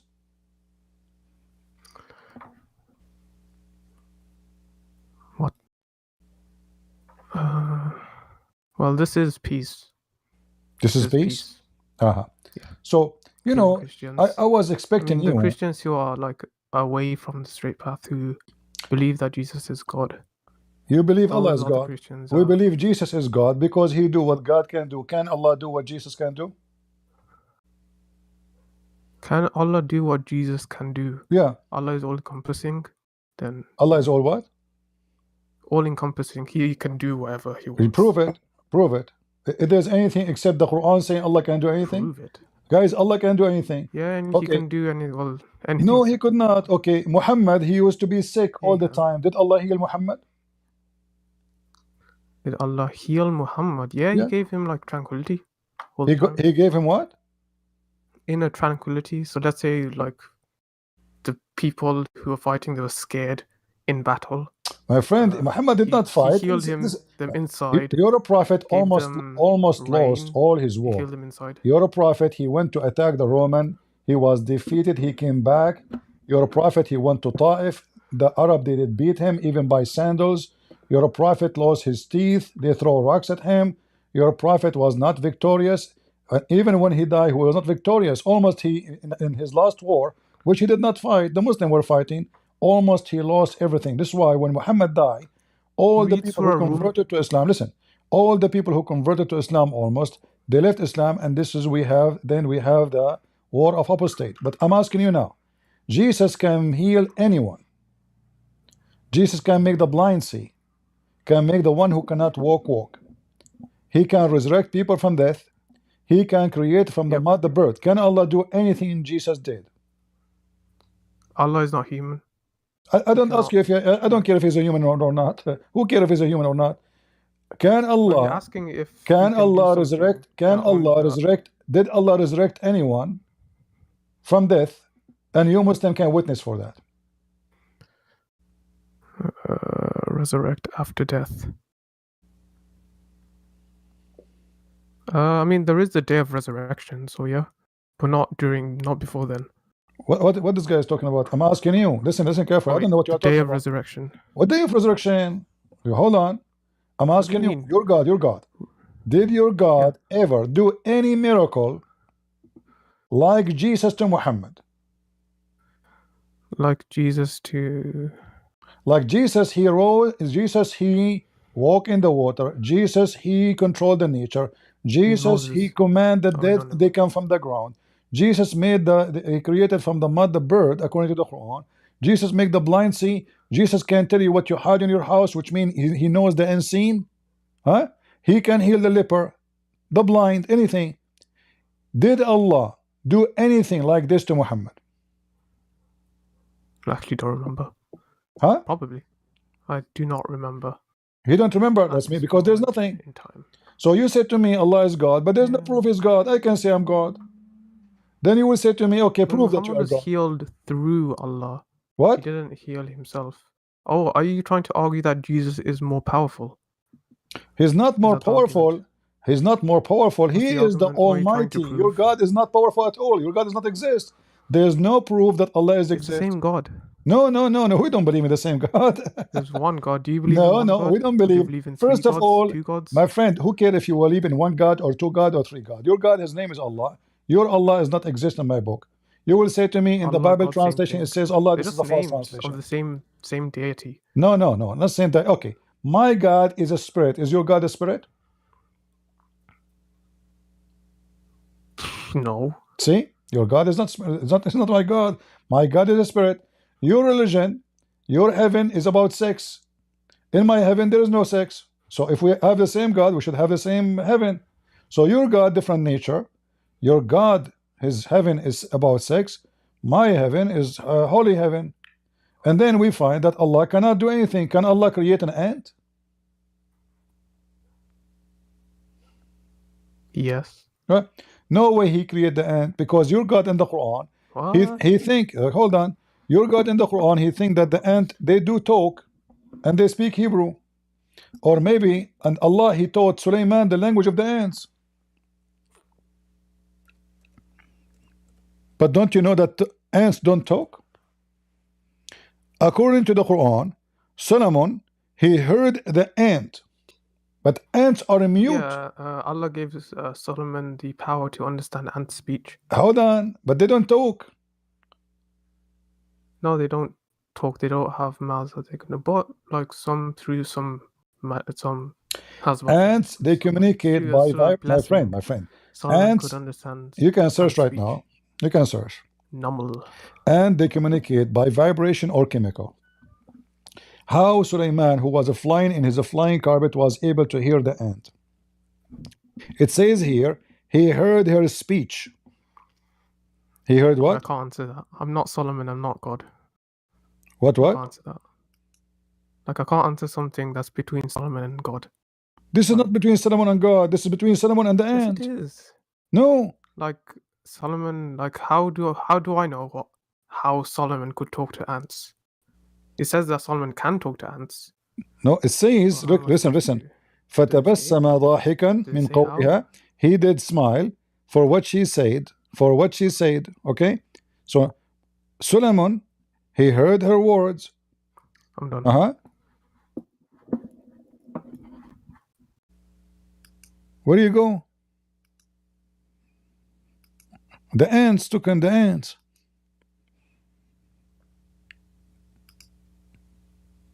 He was here. The ants took him. So this is a God. Allah is God. And this is a story coming from God. With ant and the guy flying carpet. He heard the ant saying to the other ant, hide, otherwise Sulaiman will crush you. And by the way, how nobody can make Quran, but Allah is copying what the ant is saying. This is Quran of the ant. The one who made this chapter, even the chapter name is a chapter of the ants.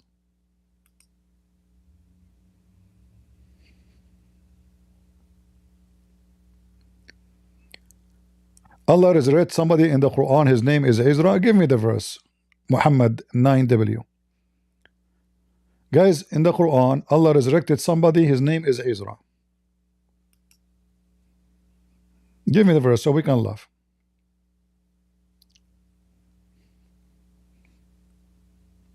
Go ahead, Muhammad.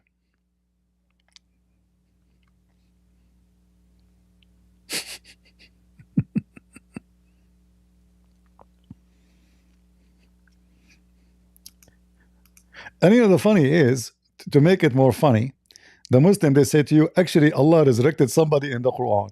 So how you can prove to me that Allah resurrected somebody by somebody saying in a book, Allah resurrected somebody? But anyway, I want to see the story of Ezra. Baqarah verse number 2597. Well, this is not Allah, this is the cow.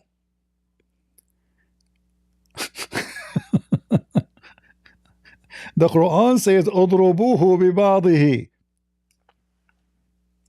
The power of the Hindu cow. Can Allah resurrect the guy? No. He said to him, go and bring a cow. And he told him what kind of a cow. He described the color, he described the size, it have to be not having sex yet. And then look at this. And then beat him up with the cow. So the guy is dead in the ground, and now we are beating the hell of him with beef. Beef him, brother. Yes, you can use the penis of the cow. I will use the tail and you use the tongue, okay? Yeah, hit him in his balls, because this is where he will wake up. Those men, the most hurting place for them will make him come from his grave. Just hit him in the balls. So now the guy, according to the story, he was killed. The Jews, they came to Moses. They said to him, tell us who killed this guy. I said, oh, I don't know. He said, ask your God to bring him back to life, and we will ask him. So Allah told him, go and get a cow.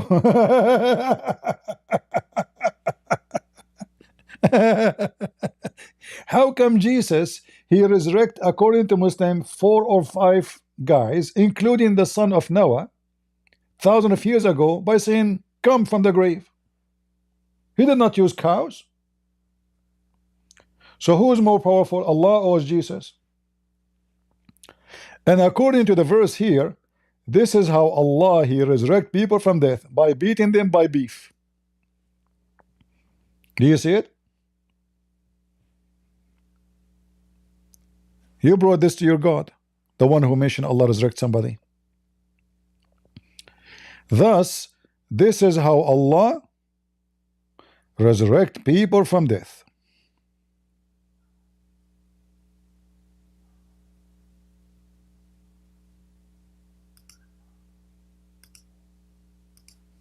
This is a religion. This is why the chapter is called the cow chapter. You Muslims are a bunch of Hindus. How Allah bring people from death?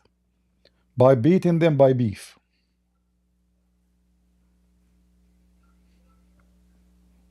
You have a beefy God.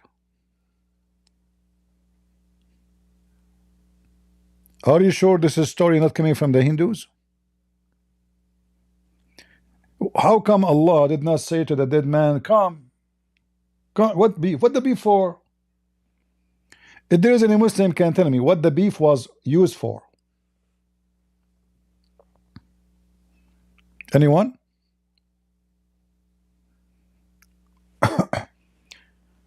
What is the Muslim he left? I don't know why he left. He decided to flee.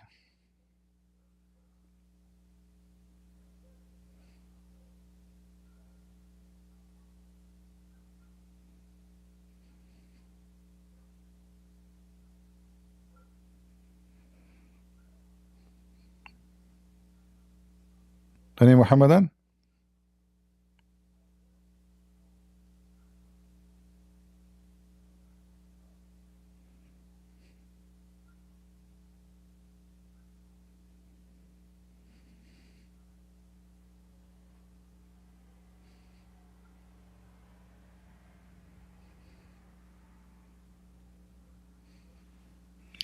Muhammad 9W. Go ahead, Muhammad.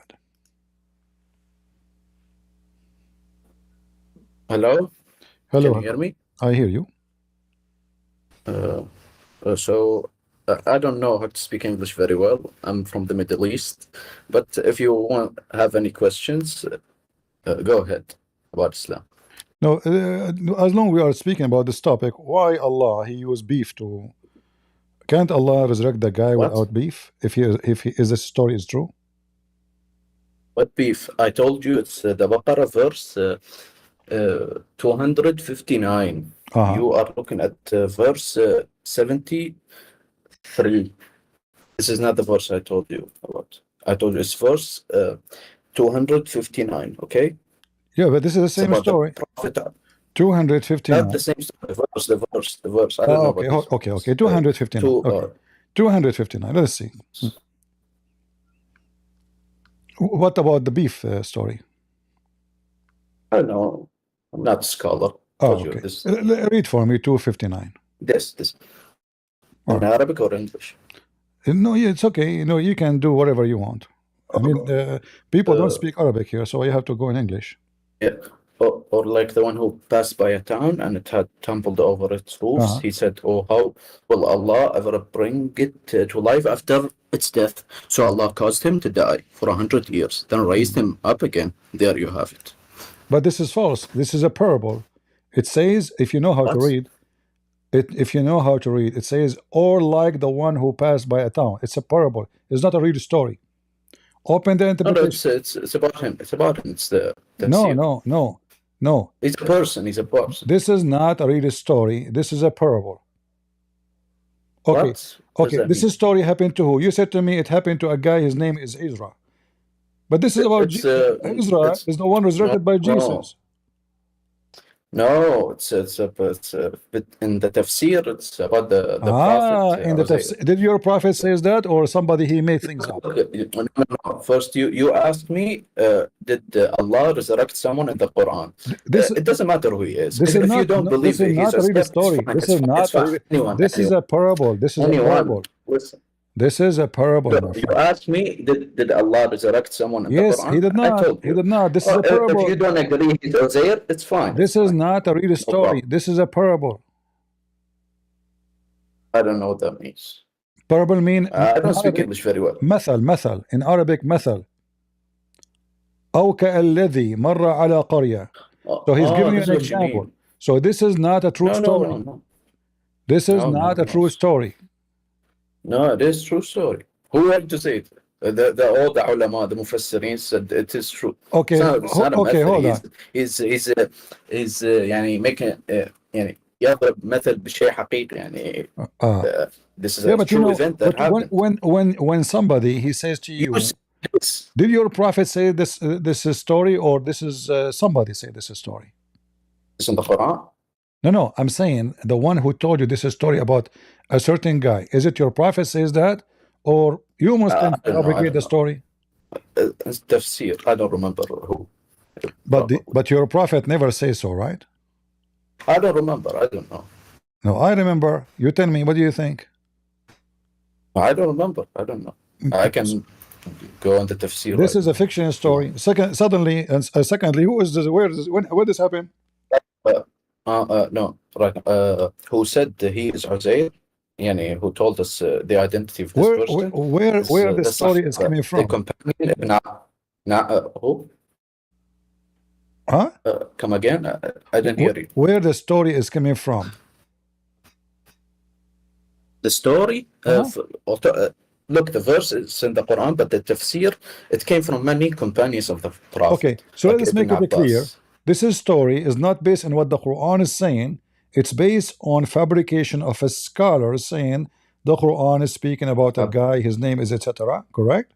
No, the identity of the guy is in the tafsir, but the identity in the Quran, it's not clear.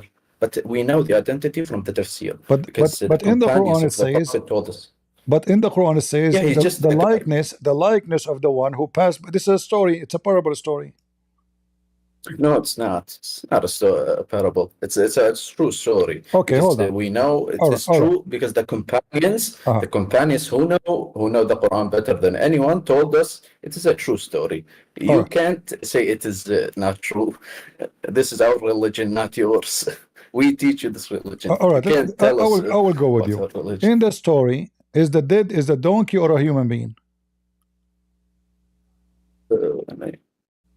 No, it is telling you. So Allah caused him to die. Him. Who? Not it. Who? So Allah, read it. So Allah caused him to die for 100 years. Who is the one who caused him to die? Allah caused him to die. What is the guy? What is the guy? The guy we are talking about who? Who? The guy. Is it the donkey or the guy? The guy died. Okay, what it says the guy died? So read it. You said you So said you said you know Allah Arabic. Can you show me in Arabic where it says the guy died?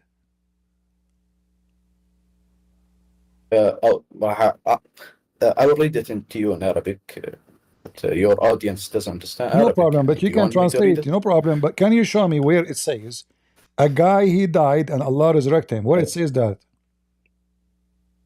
ما حق أو كالذي مر على قرية وهي خاوية على عروشها قال أن يحيي هذه الله بعد موتها فأماته الله عام ثم بعثه.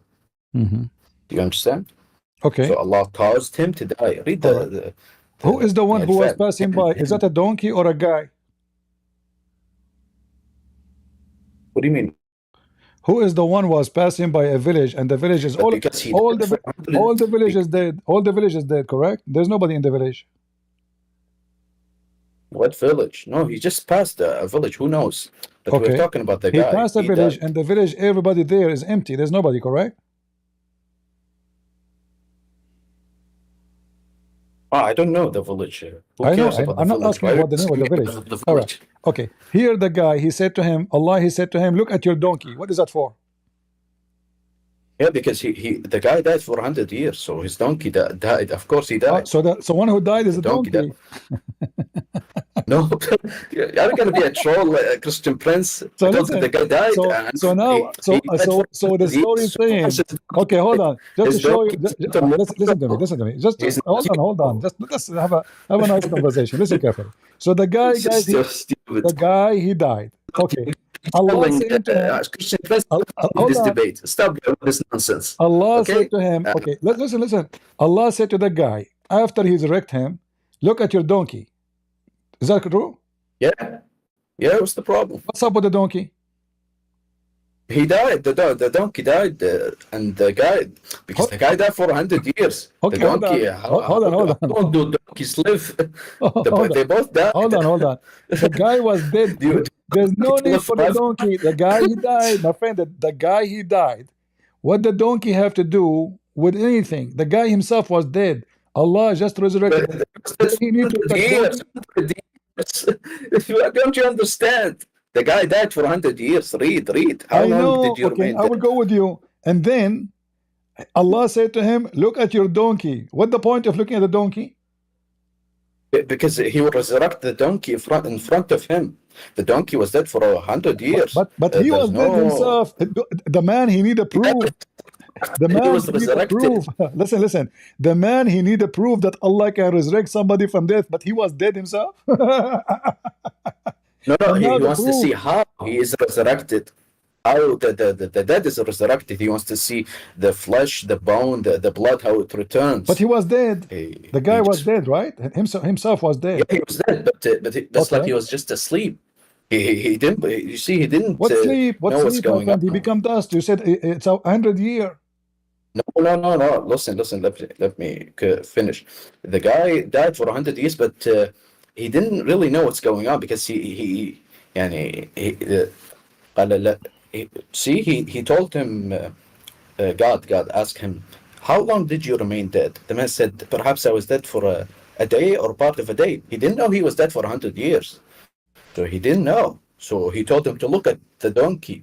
The donkey was bones. It was nothing. And he was dead for 100 years. So he told him, I will resurrect the donkey in front of you to see how the dead come back to life. How the bones, the blood, the flesh, all return to the donkey. So that's your question. Do you have another question? Guys, anyone is convinced? So listen carefully. I will repeat what you said. Allah caused the guy to die. Allah resurrected the guy from death. The verse doesn't say a guy. Nowhere it says a guy. But anyway, let us assume it's a guy. Walking there, he found an empty town. And then he says, how Allah can resurrect such a town? So the guy believe in Allah or not? Allah caused him to die for 100 years. And then Allah resurrect him. And then the man, he said to Allah, how long I was dead? Hmm? Maybe a day Yes. or a few days. Doesn't matter really if you are dead for a day or not. And then he says, Allah said to him, No, he it did. is 100 years. Look at your donkey. Look at your food. No, just a, Hold on. just a correction. Look at your food. Look Oh, at your okay. drink. Hold on. Somebody died for 100 years. What do you mean? Look at your food and your drink. No, you didn't understand. Let me. You see, in Arabic, you see, in English, there is a. He said, "How long did you remain dead?" In Arabic, as you know, that there is no dead in the Arabic. He only asked him, "Kam labithta?" How long did you remain? He didn't specify dead or not. This is he added this in English. Okay. So they only asked him, "How long did you remain?" Okay. And so he didn't know. And of course, God knew he was dead, but the guy didn't know he was dead. He only said, "I was dead for a day or some days," and he didn't know how much. Okay. But the guy now, he knew he's dead or not? He was dead. Yeah, he knew when he saw the donkey. The Also, donkey's so the guy, he knew bones. that he was dead only when he saw the donkey? Yes, of course. Why, a human being don't He feel didn't it know. when he He thought died? he was asleep. Human being don't feel it when he's dying? No, he just died. He just died. That's true. Okay, I will go with you. Yeah. According to your religion, Instant. when a person he die, he go, two angels will come to him and they will talk to him, so he can see, he can hear, he can Yeah, even but this talk. is a miracle. This is not Okay. your natural. So how Allah? Hold on, guys, it's a miracle, no problem. Listen carefully. If your prophet says when a person he die, two angels they will come to him and they will ask him two questions, and those will he knew now he's dead. One of them, his name is Nakir, and the other one is Nakir. They will ask him two questions, and they will three questions, sorry, and then he will answer them. And then if he is not a believer, they will beat him up. Okay. Now this guy obviously is not a believer because he is a question how Allah can resurrect those people. So this is mean that the two angels came to him. They did beat the hell of him with the hammer, according to your prophet, and each time they hit him with the hammer, they break him two pieces and they make him go down in the ground 70 arms. So now the guy went through that stage. He is not a believer, obviously. The hammers, they hit him with the hammers, they put him in the grave, and now he's asking Allah if he was dead. So the story of about the angels is fake. No. These are exceptions. The people who are resurrected from dead. Yeah. What is it? My friend, anyone he die, according to your prophet, two angels will come to him right away. No, but these are exceptions. Exceptions. There are exceptions like yes, of course, this is a miracle. Miracles like Jesus resurrecting the dead. Okay. All right. But hold on. You see, you gave me a miracle. Who knows? Maybe. I don't know. Maybe. My friend, maybe he doesn't remember. You gave me a miracle. Nobody witnessed. Anyone knows who is this guy, where it happened, who witnessed it? Nobody. There's no name, there's no date, there's no city, there's no town, there's no history. No. Plus, you asked if there is a story of Allah resurrecting someone in the Quran. Yeah, there is somebody Allah resurrected. No. You see, I asked the guy, did Allah did to Muhammad anything as he did to Jesus? Jesus, he resurrected. Jesus, he made the dead man come from the grave. Jesus, he made the blind see. This is a story nobody witnessed, neither Muhammad himself witnessed, not even a single Muslim witness. I can write a story says, once upon a time. Does it matter? You don't even believe in Muhammad. No. You don't even believe. It's not about believing Muhammad. You don't believe in Jesus to be God too, right? Yeah, I don't believe in him to be God, but I believe no problem. Him to be a prophet, and he had miracles. So still I can, okay, you see, Jesus is a prophet. You said that, right? Yes. Muhammad is a prophet, according to you, correct? Yes. But is he a false prophet or true prophet? True prophet, of course. Okay, as long as he is a true prophet, if we read any chapter in the Quran, we will find in 2 seconds that Muhammad cannot be a true, neither a prophet. What? All the stories you see here is a fabrication. As an example, read carefully. Ibrahim, he asked Allah to show him how he can resurrect people from death. Yes. Allah told Abraham, take a chicken, cut them pieces, put them around, and bring them, and then I will command them, they will come back to you. Yes. So? What? Yes, yes. What's the problem? Hold on, hold on. What the problem? Listen carefully. Yeah. Abraham, is he a believer or not? Of course, yes. Okay. If I say to God, show me how you can do it, am I questioning God's ability, challenging him, or I'm a believer? Of course, he's a believer. He doesn't question. He No, just wants to he's a see. questioning. Want to see a He miracle. says, No. show me how you can do that. Yeah, he wants to see a miracle. What's wrong with that? All right. I So want to see a based miracle. on this, it should happen the same to Muhammad. Yeah. What? Why? Why not? If Allah is willing to do it, as you see to the guy with the donkey, it's a guy, nobody, he's nobody. It's a guy walking in a town. Allah made him die for 100 years just to teach him a lesson. Okay, now Muhammad is a prophet. People don't believe in him. Shouldn't Allah show the people that Muhammad is truly a prophet of God? Let me show you what we can do. Here we go, Muhammad. I will make you do a miracle like Jesus. Okay. Okay, Wait a Muhammad. second. Wait a second. Just this story is only with for Ibrahim. Not his Only, people. His people didn't see this only, miracle. all inclusive. Yeah, Okay. do you see? So now we see. Yeah, do you Okay. see? So now we see that Muhammad, he makes stories up about people who he never met, but those stories never happened to him. So the question why? Then those stories never one of them happened to him, but they happened to everybody else. Even the guy walking with the donkey, it happened to him. Muhammad is a prophet of God. He is the most beloved to Allah. He is the most close to Allah. Allah, he put his name on the chair. He wrote his name as a chair. Muhammad even created before Adam was created. All those stories, yet we find that Muhammad cannot be a prophet. Why? Because he gave false stories. To make it simple. Who said they're false? You are saying they're false. You don't believe in them. That's fine. That's no, you your Muslims don't belief. believe in them. Okay, do you believe in the story of Gog and Magog and the sun set in a murky water? Yes, I do. Where is the sun setting these days? I know this place. It's called it's in Kazakhstan. I see coal. It's called, I don't know. I see coal lake. It's a lake. Kazakhstan. It's a lake in Kazakhstan. It's a lake. It's a ice coal lake. What the name? What the name? It looks like an eye. Even if you look at it from the so GPS, the sun. from Google So Earth, according to you'll you, the sun goes every day to Kazakhstan and sit there.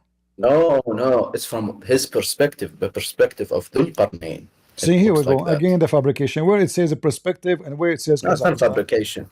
Where it says okay, in the front of everybody, in the front of everybody. If you can show me the word perspective, I will promise you. This is how Arabic is. Show me. This is how Arabic is. Show me. There's no this is how Arabic is understood. No, this is not how it is. No, it is. Are you an Arab? No, I'm not. I'm from Kazakhstan. So, I don't know if you're an Arab or not, but you don't know Arabic. This is how. So what the? Okay, you know Arabic. Show me where it says. Show me which word. Like count for me. Word number 1. This is word number 1, right? Here. You see my screen? This is word number 1. This is word number 4. Yeah. This is word number 10, right? So now which one of them is says perspective? There's no this is how I'm explaining it to the English audience. Where it says perspective? Where? Okay, no, explain to me. No problem. There is no saying perspective in Arabic. What it says in Arabic, he found it. Found it, not perspective. He found it. That means he found. Yeah, but this is in Arabic. It's understood as a perspective. It's from his own perspective. Okay, let me ask you. Who understands this verse better, you or your prophet? Who's the prophet? Okay, let us see what the prophet says. Whatever the prophet says, we agree. Do you accept? Yes. But the hadith has to be authentic. So guys, just to let you know, we Muslim, we lie about the prophet. We made a lot of lies about him. Many things he said he did not say. So Islam is not authentic, right? Because Islam is based on the hadith and the Quran. If the hadith is not authentic, if the hadith is not authentic, well, this is authentic hadith. Read carefully. It is authentic. Yes. The prophet said, I was Yes, sitting yeah. behind the Messenger of Allah, who was riding a donkey while the sun was setting. He asked, do you know where the sun set? I replied, Allah and His Apostle knows best. He said, it's set in a spring of warm water. Mm. Yes. So why you Hadith authentic? Yeah, here we go. Read. Who said? Who said the hadith is authentic? It's in The front of you. Albani. I don't know about the Albani, but the Albani, I Our don't friend, even follow this. Sunan Abi Dawud Wahhabis. is an authentic Sahih books. Yeah. No. Yeah, it's one of the 6 books that are authentic. Correct. So now it says it says there's no problem. It's not Sahih Bukhari or Sahih Muslim. Do you understand? Okay, So let us go. So do the sun goes every day, and or the earth is going around itself when we have the sunset? What? When the sunset, it happened because the sun goes every day from point A to point B, or because the earth is going around itself. Which one is causing the sun setting? You said it from this perspective. So what made that perspective happen? Is that because the earth going around itself, or because the sun really is moving? It's the perspective of who's ever seen it. Okay. And so is the sun is moving? When he reached it. No, is the sun is moving? Well, the sun, of course, and if you, it's relativity, and if you no, this is not the question. I'm talking about the sunset. Focus with me. The sunset. So when the sunset happens, is that because the sun is the one is going, or because the earth is going around itself? Well, if you ask me if I'm a flat earther, I will tell you it's moving. If I'm not, I will tell you the sun. I don't know what are you. Just give me an answer. So which one is moving, the sun or the earth going around itself? If you wanna, there are two. No, give me the answer. I want your answer. Your answer. Don't tell me if you want. So now, which one is the sun is moving, going from point A to point B, or it is the earth going around itself, and that make us think the sun is setting? The sun and the cycle of the sun. The sun runs after the sun. The earth going around the sun. It's just a simple sunset to sun rising. Why are you asking me such guys, what is the answer? My friend, the sunset, is that because the sun is going to the west? Is that what's happening? It's a perspective, kind of. I'm not talking about perspective. I'm talking about reality. Is that because the sun is going? Well, because we are seeing it going there. This is not what we are. I'm not talking about what we are seeing. I'm saying in reality. So, is the sun is the one is moving, and that is causing the earth to have sunset, or it is the earth going around itself? Make us see the sunset like this. Yeah, I told you. No, you didn't. I told you it's the simple, it's the same earth going around the sun. This is how sunset and sun rising happens. What sun going on the earth? Why are you asking me about space? My friend, space and why you are not answering? When we have the sunset, the sunset, is it what we see? Because the sun is going every day from the east to the west. Is that the reason? How we see it. Yes. I'm not saying how they see it. I'm saying, is that the reason? Is it really going, or this is just how we see it? Oh, that's how we see it. This is how we see it. So it's not true, right? The sun is not going anywhere. Do we agree? No, of course it's going in the universe. It's everything. I'm talking about the sunset, my friend. Only the sunset. I'm not talking about something else. It's the sun. And it's from our perspective, it's moving, but see, he's scared to answer. By the way, he don't want to answer. No, I'm answering. I told you from our perspective. Why it is impossible to answer? Listen, the sun is still. The sun is still. Finally, the sun is just, guys. The sun is still. So anyone he say the sun is going every day from the east to the west is a liar. Do we agree? We see it every. I told you we speak from our perspective. No, I'm not talking about perspective. If somebody claim that the sun is going every day from the east to the west, he is not saying perspective. He is saying it goes. No, it is. It means perspective. We say it every day. Everybody say the No, sun you are sets. you see This is how the we hadith in say front it. of you. The Not just in hadith. Islam. It's in Okay, hold on, everybody. hold on. If we go back to the Quran, just to show everybody how Muslim they practice taqiyya. In the Quran, it says, Not the until he players. reached the sitting place of the sun. Where is that location? Sitting place of the sun. So he kept going, keep going, keep going. He found the place where the sun set.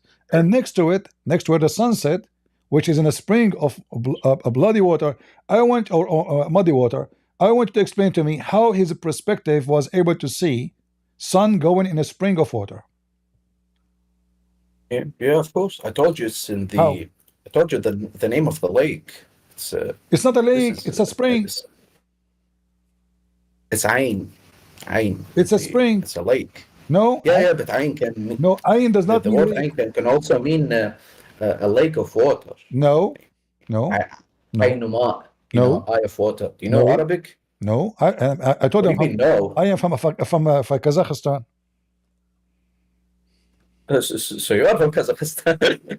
What? So yeah, it's the lake is in Kazakhstan. And I You am know, from in Arabic, Kazakhstan too. So now I'm asking you: does it yeah, say in yeah. the Quran a lake or it says a spring of water? It's Ain في عين حمئة. It's the word يعني it's in Arabic it means يعني it's a lake of water. It's عين يعني عين ماء My عين friend, مياه, my friend. a Okay, lake of water. you see, أو ينبوع, the word. which translation it says it is a lake? None of them. All of them they say a spring of water. No, it does. Nobody says lake. No, there's this. Why they are not adding the word lake there if it's lake? Yeah, we don't know where this lake is, but there was a group of adventurers or whatever. They went to this lake and they saw it. They saw it from Google. They went to a helicopter and saw the lake. Okay. You understand? No, I don't understand.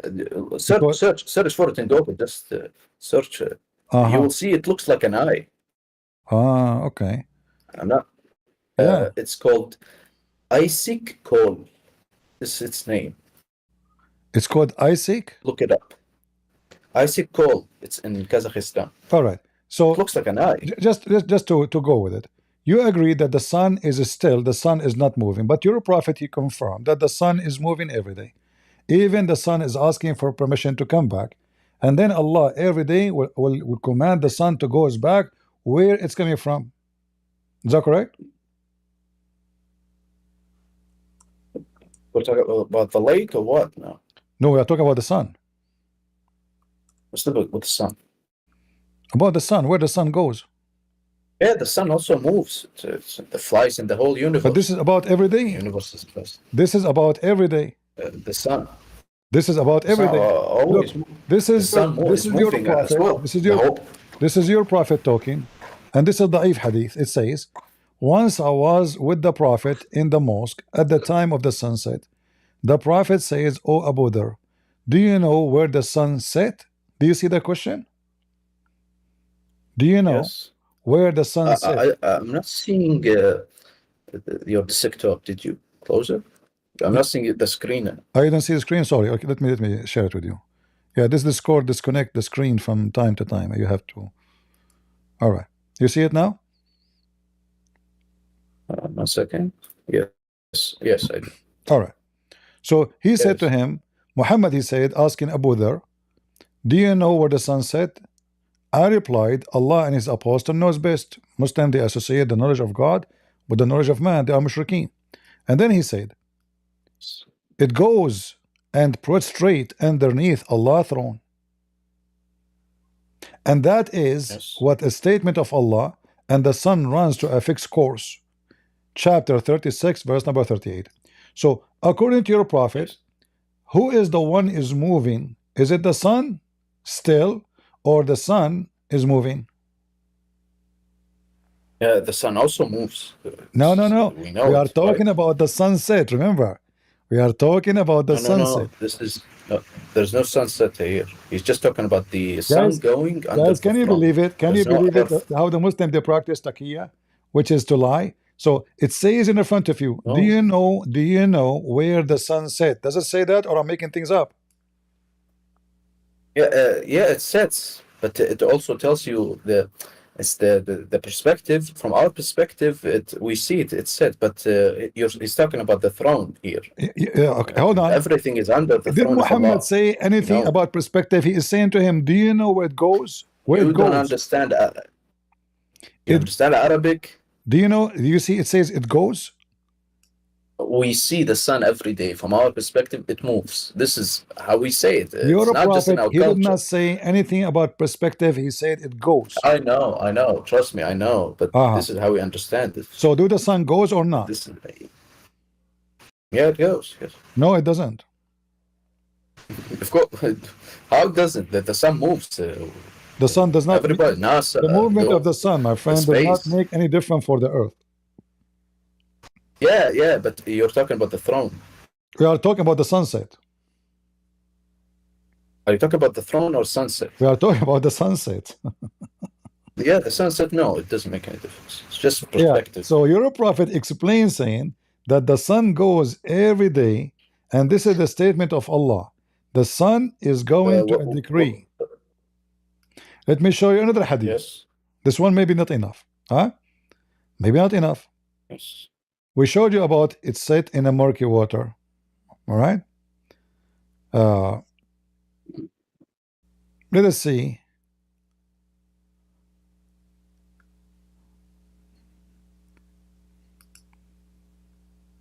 Let me show you more.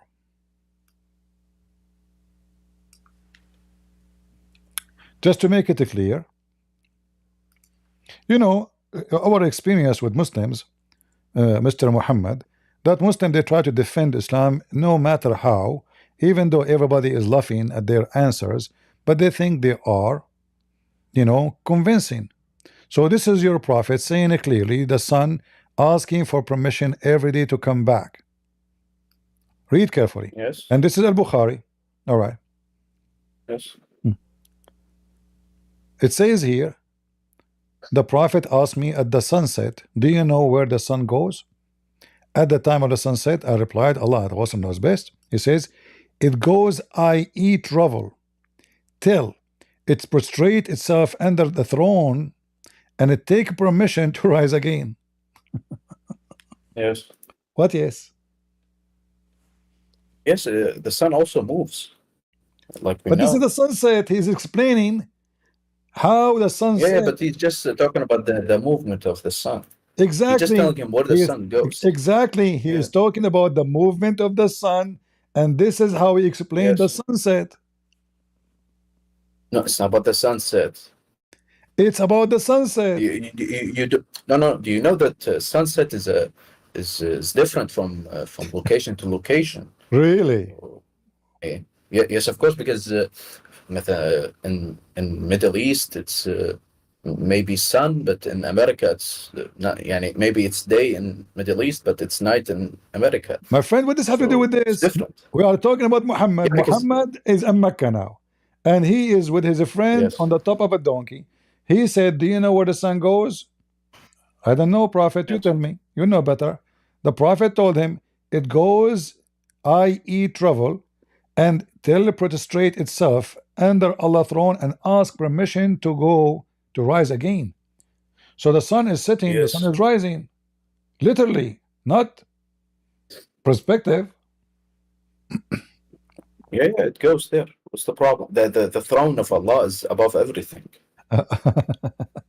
My friend, focus with me. If the throne of Allah is above anything, there's no need for the sun to go under the throne of Allah. Is the sun already under the throne of Allah? I mean, you see, guys, how Muslim. Yeah, but this is how it's moving. You see how Muslim they say things doesn't make sense. If the throne is above everything, how does that make any sense? If you just say you just say the throne is above everything, so why does the sun need to go? Yeah, it moves in the direction of the throne. Who knows? You just I don't know. You just say I don't know. I don't know where the throne is. But if the throne is above everything, there's no need. You cannot move the direction of the throne. What is that? You know. And how the sun how the sun will reach the direction of the throne in 8 hours? No, it doesn't. Who said it reached the throne? just under the It says, throne. yeah, and ask for permission. It's under the throne. So now, the throne, what is under the throne is not everywhere. It's a specific location. Do we agree? No, he told you it goes under the throne, but he didn't tell you it reached its destination. Okay. So in order to go under the throne, that means the sun is moving from point A to point B, and point B is the throne or under the throne. Okay, wonderful. Yes. So now, when the sun was in point A, it was the sunrise. When the sun is at point B, is a sunset. So this is not perspective. This is a real movement of the sun. And then the sun in point B. There is a perspective. No. I told you. The sun. Something we the see sun in, at point B. Ask Allah permission to go. Listen carefully. Read carefully. And then the sun asks Allah to rise again. Why the sun is asking Allah to rise again? If the sun did not go anywhere. What is this rise again? Yeah, Allah, the sun asks Allah to rise again. What is this? The sun. I'm not seeing the screen. Ask Allah to rise again. Don't you see it? I'm not seeing the screen. Again, the screen is gone. What's wrong with this stupid Discord? It keeps disconnecting the screen. All right, you see it now? So the sun asked for permission to rise again. But you agreed with me that the sun is still, the sun did not go anywhere. There's no need for permission. What is this, the hadith? Is it authentic? I don't know. This is a da'if. What? What? Why you are laughing? So, you're telling me hadith da'if? Well, isn't it da'if? Isn't it why asking me about hadith? Okay, what da'if mean? Da'if mean you need vitamin, correct? It's a Oh, Christian Prince, come on. Don't waste my time with this nonsense. You're telling me it's da'if and use it against me? Why you laugh at a da'if hadith? Da'if hadith is your prophet who said it anyway. No, it's da'if. Maybe it's not the who knows if the prophet said it or not. Who knows chain of narration, there's a problem. Who knows if the Sahih, the prophet, he said or not? Who knows if the Quran, the Sahih, if the Quran is true or not? Nobody knows. This is an authentic chain of narration. I will use my black magic. I will make it Sahih. Here we go. This is Al-Bukhari. So it's Bukhari. So, yes. so here we go. It's Bukhari. So now, a second ago you were laughing at it. A second after you will cry. So now it is authentic. What you would do? Yeah, I will explain. Let's see the hadith. What do you mean explain? What's this hadith? The hadith, I don't know what the hadith is. What's it saying? What do you mean? It take a permission to rise again, and then not only that, until one day, which is in the judgment day, the sun will ask for permission to go back, but Allah will order it to go where it's coming from. So now it's so clear. The sun is moving, not perspective. It will be ordered to return whence it has came. Do you see it? And then the sun will rise from the west. Yes, it's the problem. What yes? That means the sun is the one is moving.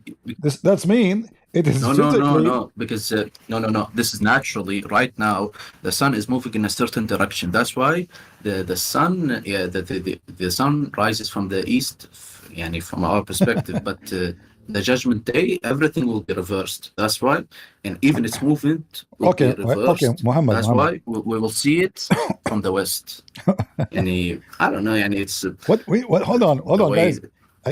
Muhammad is talking to himself. Anybody understand anything? Listen, I will give you the microphone. Take your time. The sun now, how the sun is asking Allah to return, to go and rise again as every day. This time Allah will not permit the sun to rise as usual from the east. He will ask the sun to go back where it's coming from. Which direction is that? The west. Correct? The west, yes. The west. No. It told it. The west it has come, and it's reversed. Its direction will be reversed. No, it came. The way it's moving. Hold on. It will be ordered to return whence it has come, and so it will rise in the west. Is that correct? Yes. This is our perspective. What perspective? Allah is talking. Of course. What do you mean? We see it in the west. We see it from the west. Okay. Listen. So Allah is lying about when He says Allah will make the sun rise from the west, and he will say to her, go back. So it's all fiction This story. is our perspective. This is our perspective. If this is a perspective, that means all the stories. This is our Arabic language, this is a Christian Prince. You don't teach us our Arabic language. Is that because you're an Arab and now you are making yourself a hero? You don't know Arabic. I'm an Arab. I'm from a tribe of Arabs. You're probably an Arabized Egyptian. Which country you are? You're Egyptian, aren't you? You're a Coptic Christian, aren't you? No, I'm not. Where are you from? What country? قال لها يا فرحان اللي لبسوك المضرطة من وين تشا؟ قال له هي من الخناقة. What I said? Explain. What is this? This is Yemeni? You said you are from a tribe. I spoke to you a language of the tribe. Yes, I'm from. So tell me what I said. I'm from Iraq. So you are not. You are not an Arab. You are the son of the slaves of the Arab who raped those Assyrians. No, I'm from a tribe of Arabs. Well, my tribe you just said. What is your tribe? You just said now I'm speaking Yemeni. Who is the Arab, the Yemeni or the Iraqi?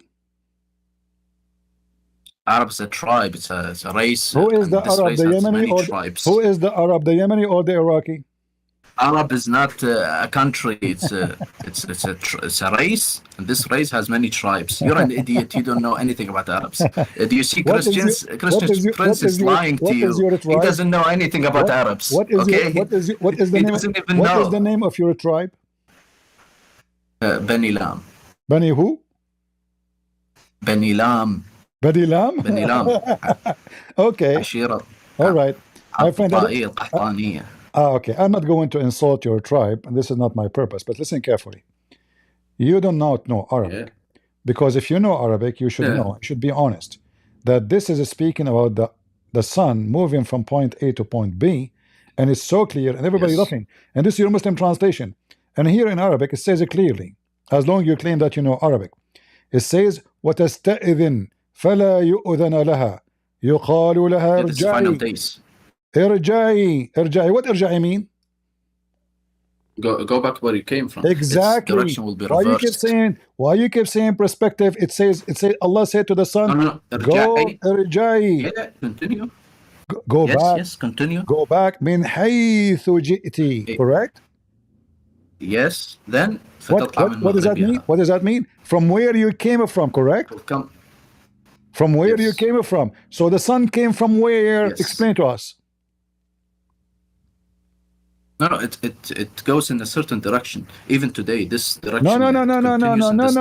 No. This is every day. What? This is everyday movement. Yes, every day. The sun every day moving from the east to the west. So now, when a time comes, the sun will be limited. Yes, it's a course. No.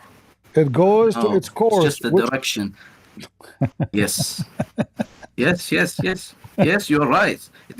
But the sentence, it will rise in the west. This is a perspective. This is well, you keep saying, okay, if it is a perspective, that means the story is a fabrication, because Allah now is speaking to Allah is speaking to the sun, not to you. No. Yes. Do you see? I will tell you when the perspective. Who is the one? Who is the one?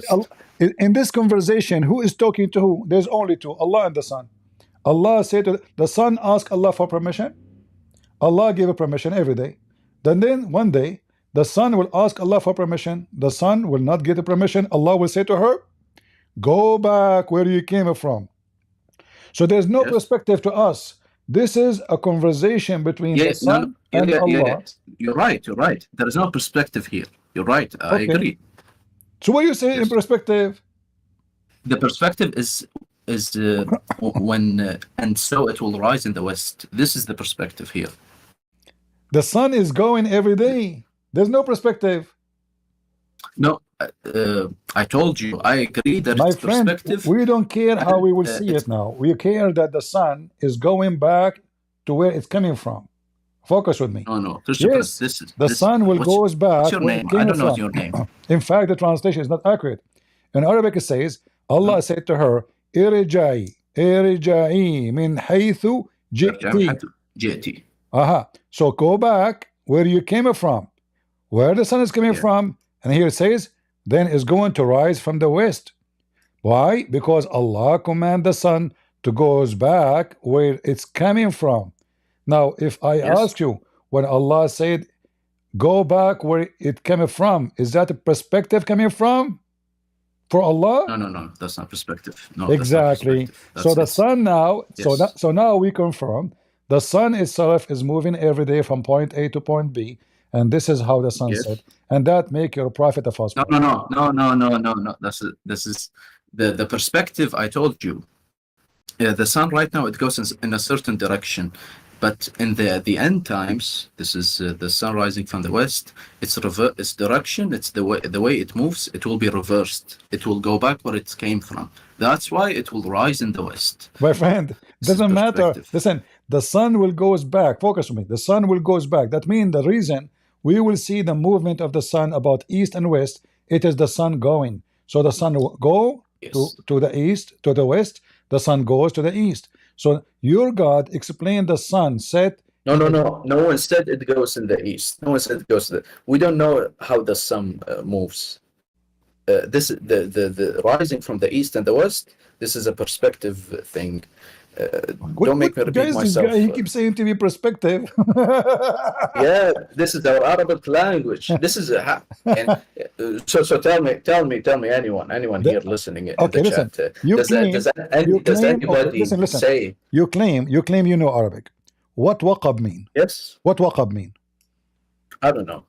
I'm not. A second ago you were from a tribe. A second ago. But I don't know everything. Okay, is that the penis? I'm not gonna get into a dirty discussion with you. This is Quran. If you have anything, this is Quran. If you have, this is Quran. Shame on you to say this is disgusting. Shame on you. This is Quran, chapter 113, verse number 3. وَمِن شَرِّ غَاسِقٍ إِذَا وَقَبْ. Is that the penis standing up? No.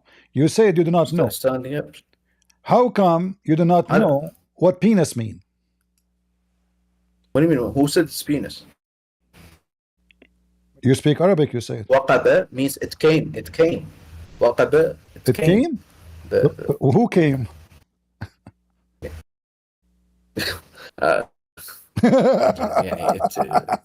It arrived.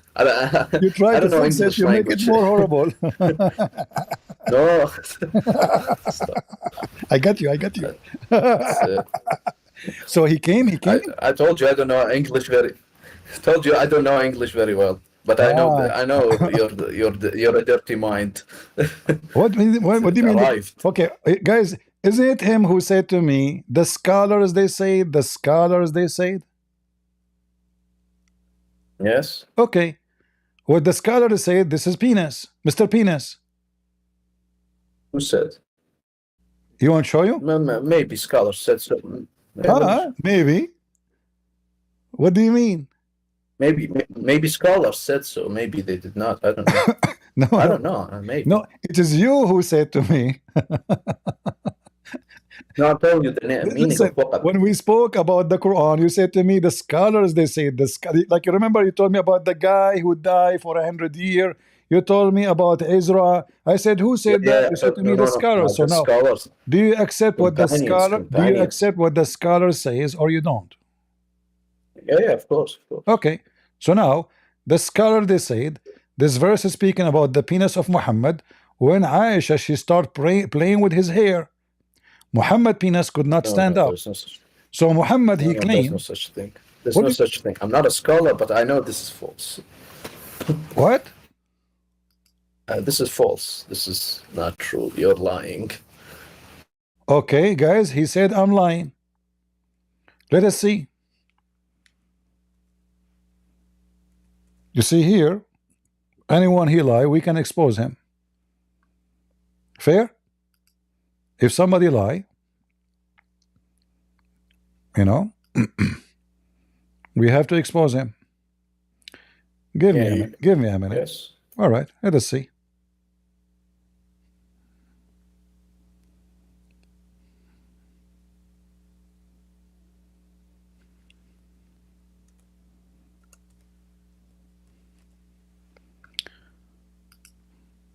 And you speak Arabic, so you have no excuse. Read for me. Yes, I speak. Go ahead. this is about the penis standing up. عن ابن عباس رضي الله عنه من شر غاثق إذا وقب قال قيام الذكر وهذه بلية غالبة. Translate. Go ahead. Yeah. Well, is this true? It's true. Is this authentic? Authentic? It's true. Authentic, It's true. I mean. Is it true? Is it true? Ibn Abbas. This is Ibn Abbas, the cousin of your prophet. Yeah, but is it authentic about Ibn Abbas?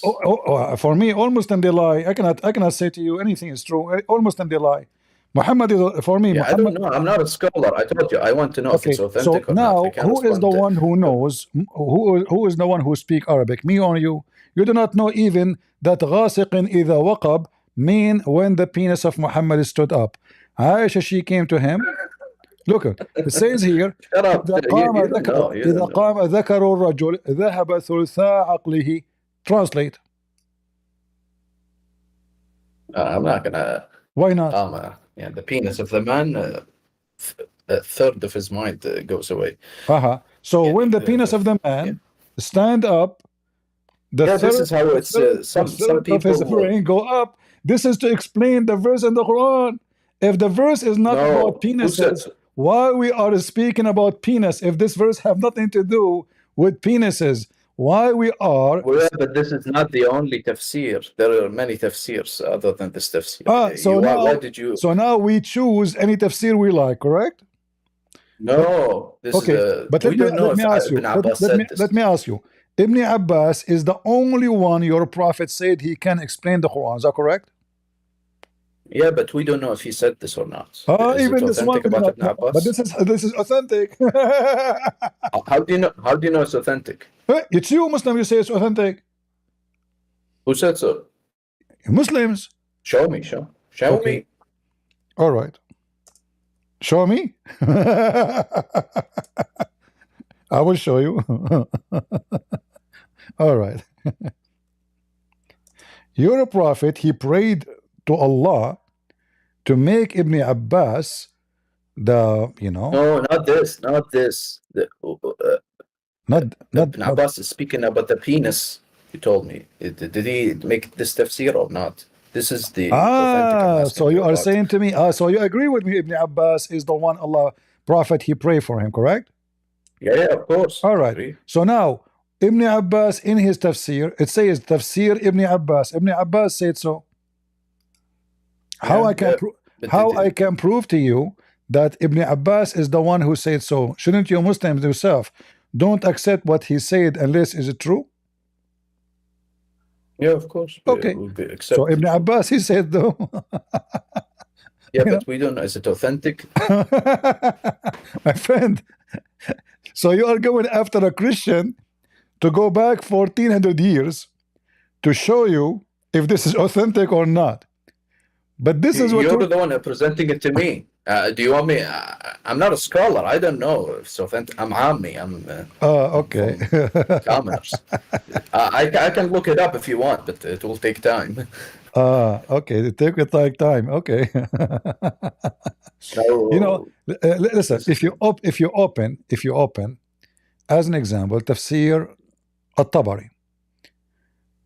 Does it say that the Prophet at night, Aisha, she came to him, and obviously she is horny, and she started playing with his hair. She want to have sex. And then your prophet, he says, Ya Aisha ta'awadhi billah min sharri ghasiqin idha waqab. Wa hadha ghasiqun idha waqab. Did your prophet say that? I don't know.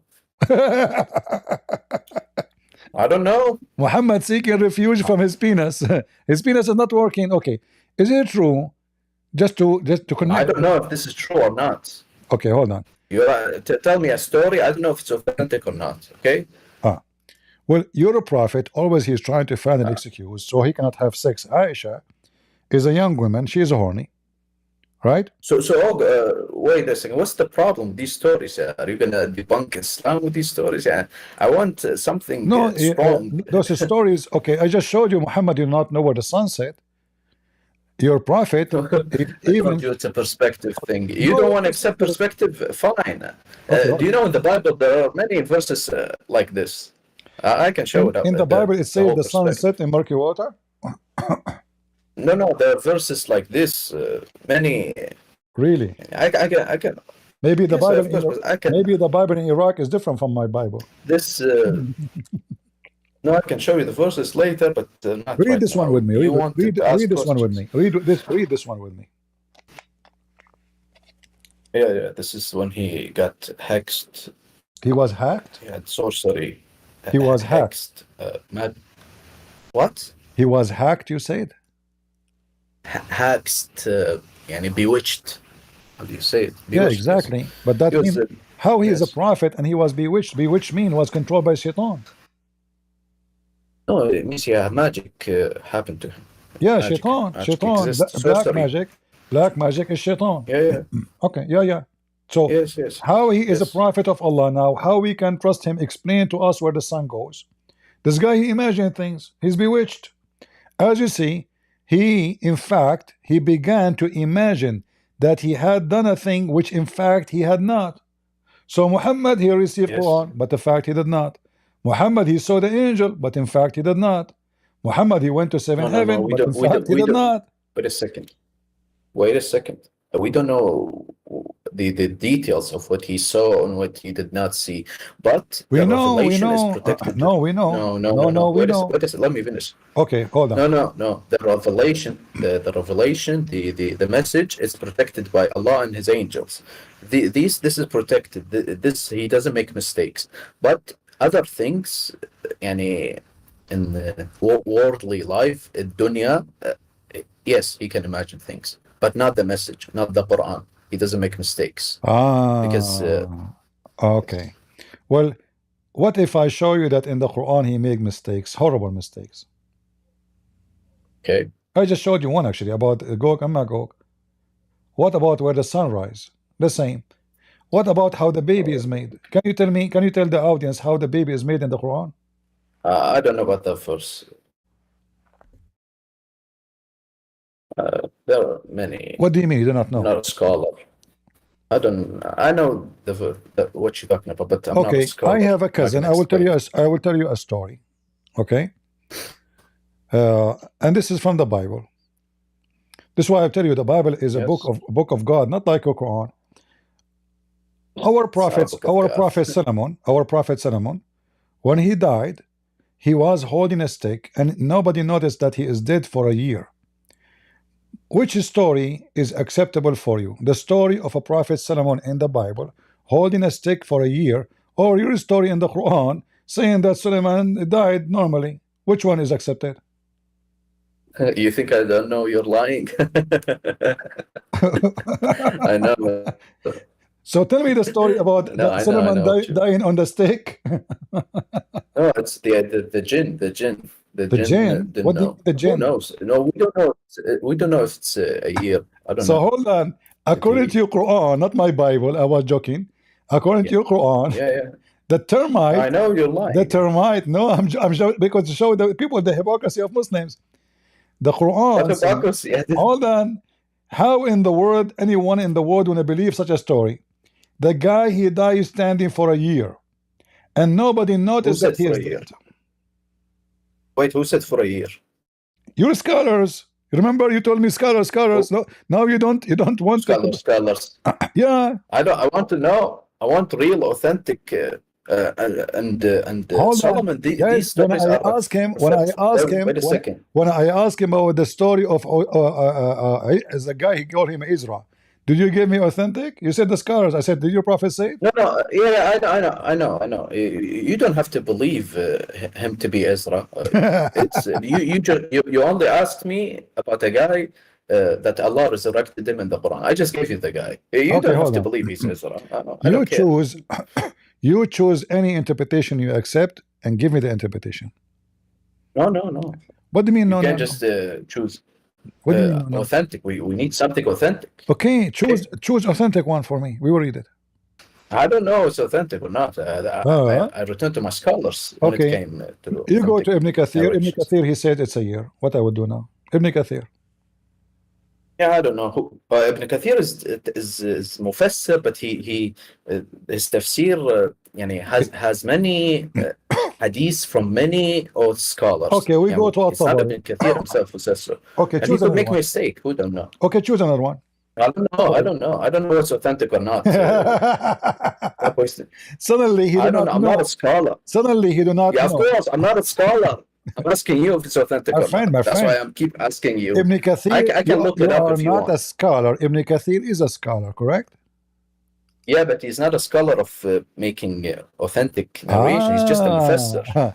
He is a He's not scholar only when you want. He is not a scholar now. of tafsir, scholar of tafsir, not a scholar of authentic narrations. In tafsir books, you will see many things so you Muslims, that are not so authentic. you Muslims, you explain the Quran.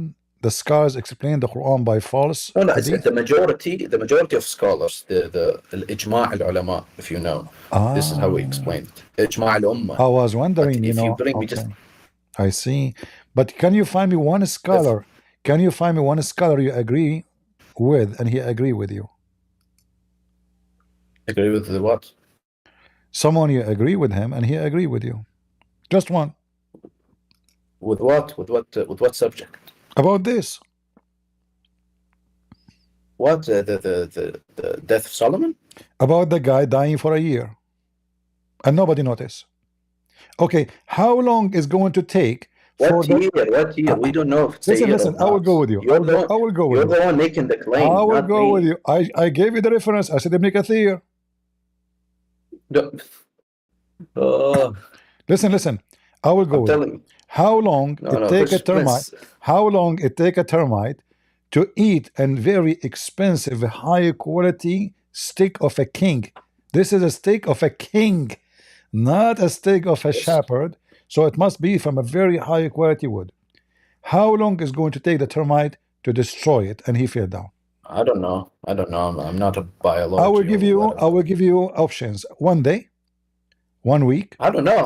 1 year. Who knows? 2 years. It ate it as fast. I'll give you the answer. It ate it as fast as Allah wanted it to be. Okay, this is my answer. Who knows? No, it says because Allah because the house is not finished, so that he don't want the genie to know that Sulaiman is dead. So Allah came with a trick. So he made Sulaiman appear to be dead, appear to be alive by holding the stick, standing, but in fact he is not dead. But the question here, if Allah is God, no, he's dead. He was dead. He was dead. Exactly, he was dead. So how in the world he was alive? No, he wanted. I don't know. Jinn are stupid. Who knows? He want them to think he's alive. Correct? Maybe, I don't know. Okay. So now, how in the world the genie did not notice that he is dead just because he's holding a stick standing? Well, maybe they're stupid. I don't know. What about his wife? Maybe Allah. I don't know about his wives. His wives are in the Bible. And there is no mention of his wives. His 300 concubines. This is in the Bible. This is not in the Quran. What about his? This is not in the Quran. No. His wives. I don't know. There's no mention of his wives in the Quran. No, the Quran says. No, the Quran says that. No. Wait a second. No, the Quran says he have 99 goats, wives. Stop lying. There's no such thing. What? What do you mean lying? Maybe there. I don't know, but there's no wives of Solomon. I don't remember very well. It says here 99 goats. Who is the goat? Those goats are a goat of who? Goats. Yeah, I'm talking goats. about wives. You're talking about goats. Yeah, Sulaiman. He was marrying goats. I'm asking you about wives, and you give me goats. Do you marry this goats? What the Quran says. This is what the Quran is saying. The Muslim, they call the wife a goat. Read it. Chapter 38, verse number 23. Guys, he's laughing. He's laughing. Read it. Read it. No, do you marry goats in the West? It is you who marry goats. Go ahead. Read it. Is that your Quran? What? Isn't it this bestiality is in the West? Isn't it this is your Quran? What? Read it. What? Read it. Read what? This is my brother. The Quran in front of you. Yes, he has 99 naja goats, you call it. So, okay. what's So the problem? was David married to a 99 goats?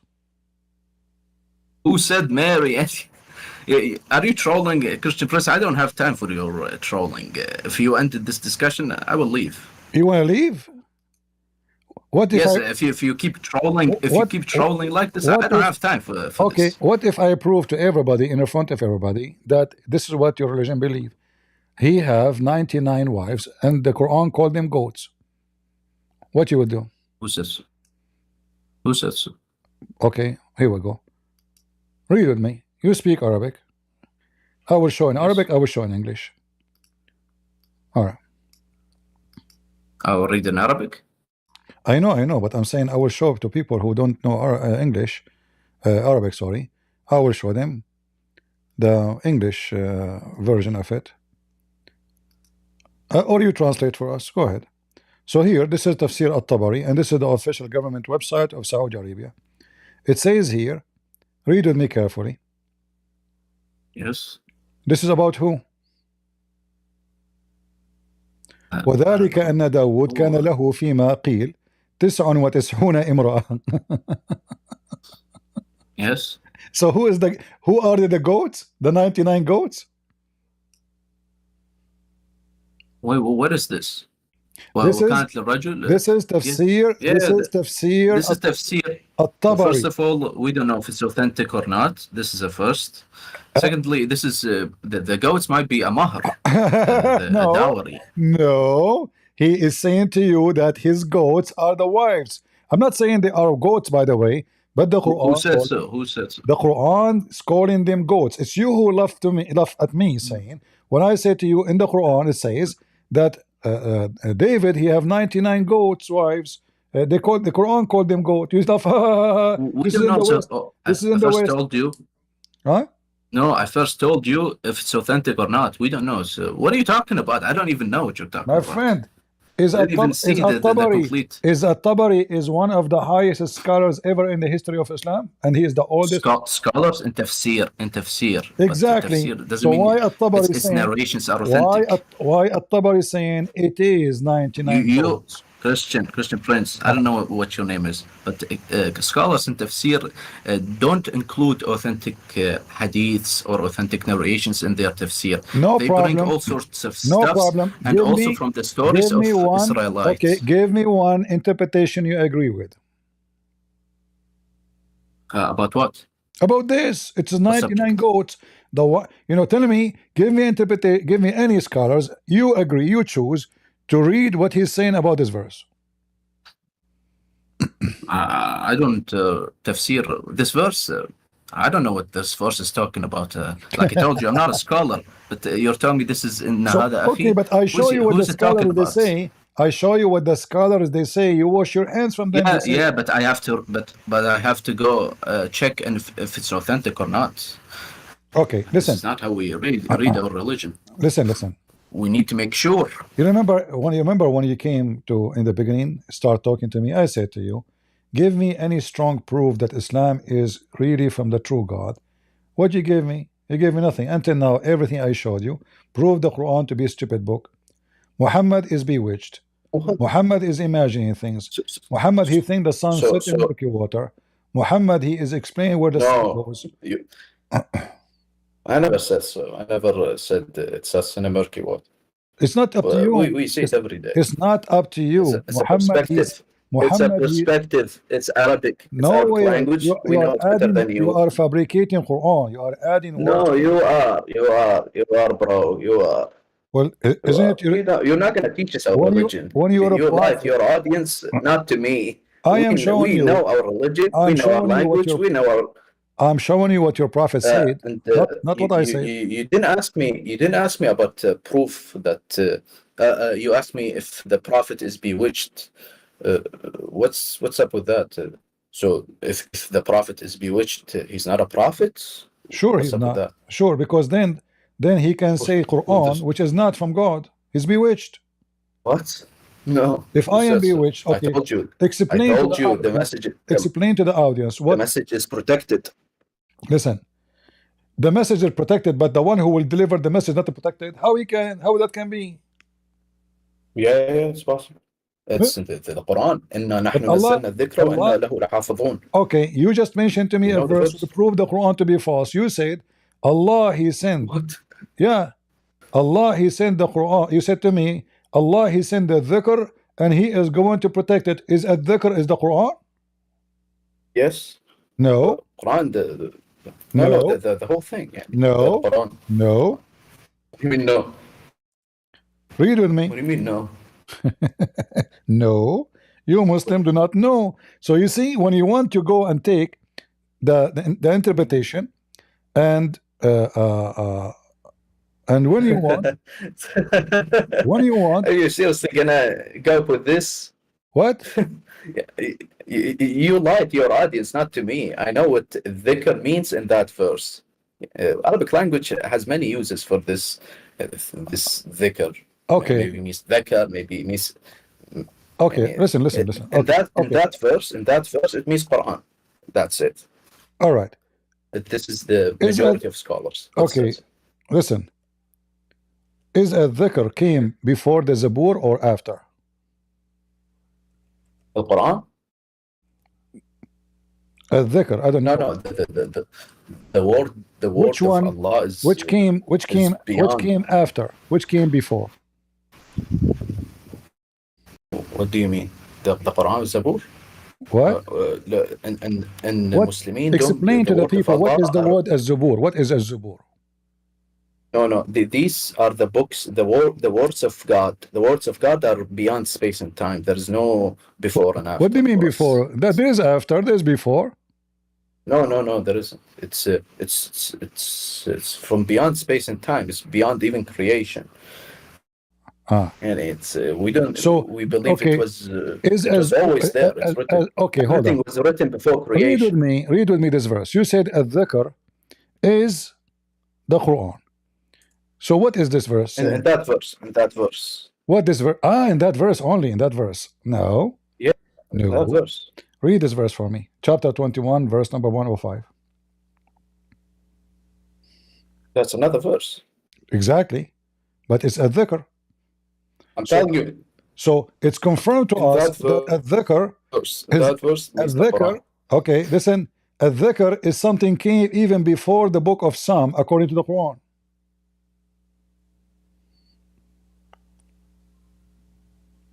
It can't be the Quran. What? It says in front of you. I told you it's in that verse. A dhikr came after the book. It's called az-Zabur, which is Muslim. They claim it is the book of Psalm, which is false. But this is what Muslim says. Okay, so now a dhikr is a book, is one of the oldest books, not the Quran. It's written long before the Quran came to existence. So this is Quran. Same time. You said to me that the Quran is preserved by Allah. Is that true? Yes. Okay. The Quran says, "Inna alayna jam'uhu wa Qur'anahu." Alayna jam'uhu wa Qur'anahu. Translate. I don't know how to translate, but I will try. We will collect it and. Exactly. Is Allah the one who collect the Quran? Yeah, of course. So who's Uthman? He collected it through Uthman. Through Uthman. Uthman is Allah now. No, he said. You said to me, Allah. You said to me, Allah will preserve it. You said to me, Allah will preserve it. Did Allah? I don't know if this verse means. No. Okay. I want you to recite for me. I want you to recite for me. There's asbab. There's asbab. Allah works in asbab. He doesn't just. عيني شنو أسباب هذه؟ شنو أسباب؟ اسمع شنو أسباب باب؟ اسمع علي بابا اسمع. Listen. إن علينا جمعه وقرآنه. It is on us. This is why when Muhammad he died, the Muslims they refused to collect the Quran because Allah he promised to collect the Quran. And then when Uthman he spoke to Abu Bakr and Umar, they said to him, why we will do something the Prophet did not do? The Prophet did not do. Why Yeah, would we yeah. do it? All right. So now, the Quran of Uthman, is it the true book of God? Yeah, the Quran, yes, the Quran, No. of course. Yes. Okay. But So now, okay, hold wait a on, second. Mr. Your. Mr. Yes. Listen. Okay. Can you recite for I me just wanna. the chapter of a breastfeeding for adult? Yeah, I don't know about this subject. Please feel for adults. What do you mean? I thought the Quran is preserved. So about the Quran, you're going from subject to subject. I don't No, know. it's you who mentioned the Quran. It's you who mentioned the Quran preserved, not me. Yes. Okay, but according to your Aisha, and this is Sahih Hadith, the Quran was eaten by a goat, and this goat was very selective. She ate 13 verses, 13 chapters, stoned to death, and the breastfeeding for adult 10 times. Can you recite them for me? Problem?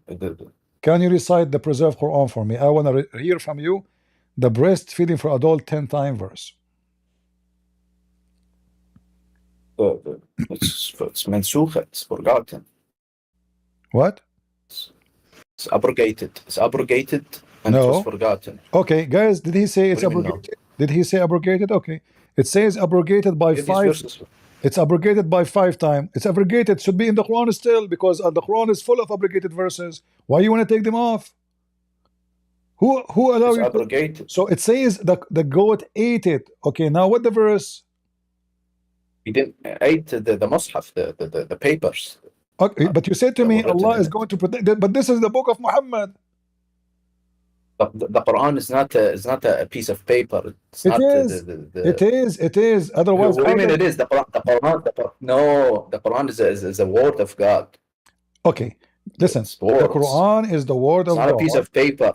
Listen, the Quran is the word of God. The goat ate the word of God. Now, where we can, the word of God. He ate the piece of paper that written in the word where of God. we can find the stoning to death verses. Even David Wood ate a piece of paper. Ate the Quran. Exactly. Allah could not preserve the Quran. See? You're trolling again. No. I don't want to waste my time. Those verses are missing. So, he ate but the verses are also abrogated. Allah made everybody forget many verses. No. What do you mean? Okay, hold on. Many verses when you say Allah, He made everybody, it's not Allah who made everybody forget them, it's the goat. But listen carefully. The Muslim they say that Allah He preserved the Quran in our heart. Okay, the goat, she ate the paper. She did not eat your heart, neither your memory. Can you recite for me the verse? I'll say it again. The goat ate a piece of paper, and Allah erased our memories of the verses that were written in the piece of paper. So look like, okay, now we understand. So the goat and Allah working together. Allah He sent the goat to eat the Quran, and then He worked from His side to erase from your memory. But now we can still remember there is a breastfeeding adult verses. It's not gone.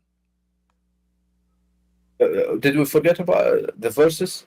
The verses. But the point, still we remember that Allah Prophet, He commanded to do breastfeeding for adults. So there is no point. Still it's there. We do not know the exact word, but we know that the command is to do breastfeeding for adult.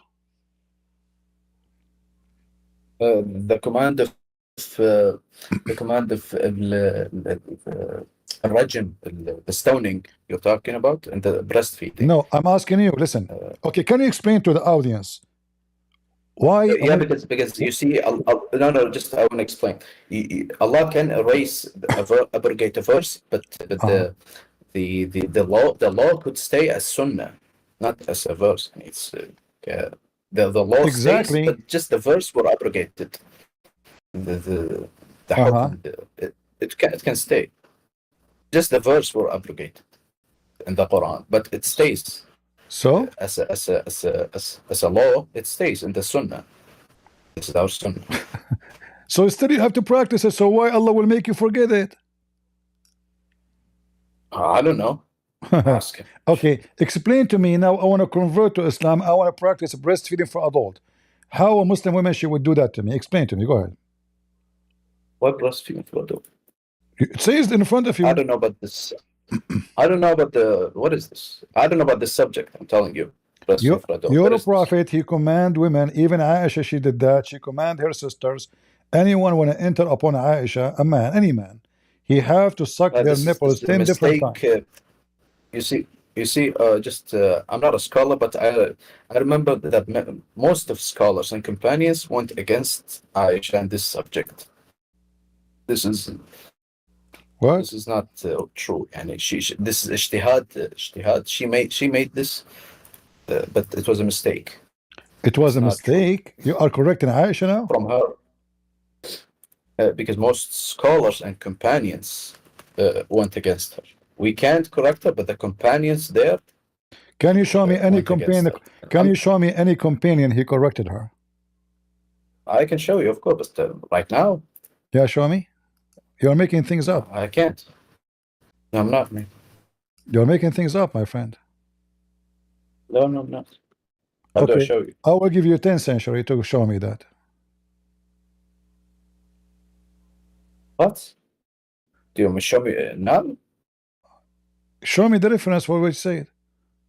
No, I don't know. Yeah, I can look it up. But do you want now? Okay, do you promise me in the future to bring it to me? Yes. All right. Like how many days you think is going to take you to find those reference? I don't know. Maybe tomorrow, today, who knows? All right. Well, I will be waiting for you to bring me the reference. Just before you go, I will give you one more chance. For me, honestly, I like a breastfeeding for adult, and this is the only weakness I have to like Islam, because I'm always hungry, and I like milk. If there is anything you can really give us, like beside the sunset and murky water, and your prophet is being bewitched, and your prophet, he imagined himself having sex, but in fact he did not. He was holding maybe a goat, and David have 99 goats, and the Quran is speaking about Muhammad penis if it's standing up, angry from Aisha because she is horny. Do you have anything beside all of those to prove to me that Allah is God? Well, firstly, we have to make you believe that God is not can't be a man. This is firstly. Okay, this is a good topic. This is a good topic. Is your God a man or not? You said he cannot, right? No. All right. He cannot. So why your Allah look like Jesus? What? Your Allah look like Jesus. According to your prophet, your Allah look like Jesus. No. Is Jesus a man or is not a man? No, he didn't look. You're talking about dream? No. You're a prophet, he said. You're a prophet, he said. Yes. I told you a lot about the false Messiah. Yes. You should know that the false Messiah, the Antichrist, is the following. He is short. You see my screen or you cannot? Yes. All right. So he is short and woolly haired, one-eyed and eye-sightless, neither protruding nor deep-seated. If you are confused about him, know that your God Allah is not one-eyed. Is Allah is a man or not? Allah is not a man, but he's not one-eyed. What? He's not a man. No, listen. He is afraid that they will think the false Messiah is Allah. So he's warning them, saying, he looked like this. The only different, they say, listen, Allah is a short man. He is hunted and he is woolly haired and he is not one-eyed. That's all. Allah is the same look as this person. The only difference between him. You don't understand. The only difference I know what you're talking about. Listen, what is the difference? What is the difference between Allah and the false Messiah? I know what you're talking about. Trust me, I understand. But the Antichrist has it's like fitna, great fitna. It's like people believe he's God. I'm not talking about. Okay, many people fall to him.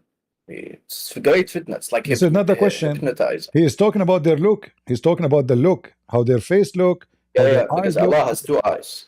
Allah have two eyes, guys. Yes. Okay, witness with me. Allah Yes. have two eyes. Allah have two eyes. But is he a man? No. So why he's talking short, woolly haired?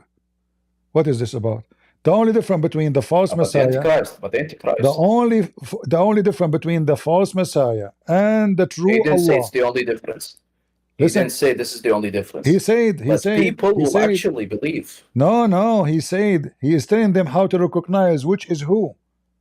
How you know Yeah, that because this is I not, told you. how you know that this is not Allah? He said, your God, read carefully, your God is not one-eyed. So everything look the same, except the eye. What does it say? So what does it say? So what does it say? It's in that front of everything you. looks the It is same? in front of you. Everybody can see. No, where?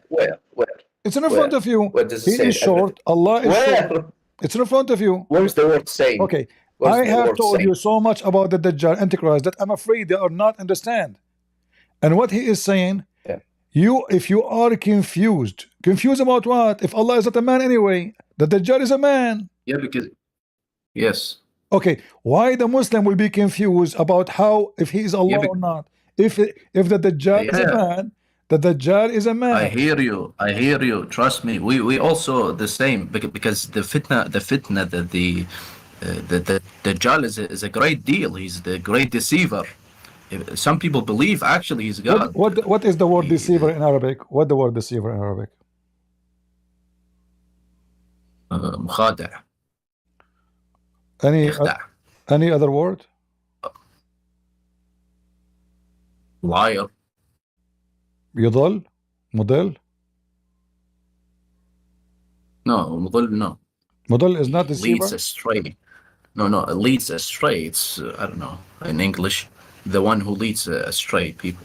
Okay, but this is a deceiver. The one who leads astray deceive you. And you said mukhadi'. You said mukhadi'. Is Allah in the Quran mukhadi'? No. No? Are you sure? Are you sure? Yes. Okay. You want to bet?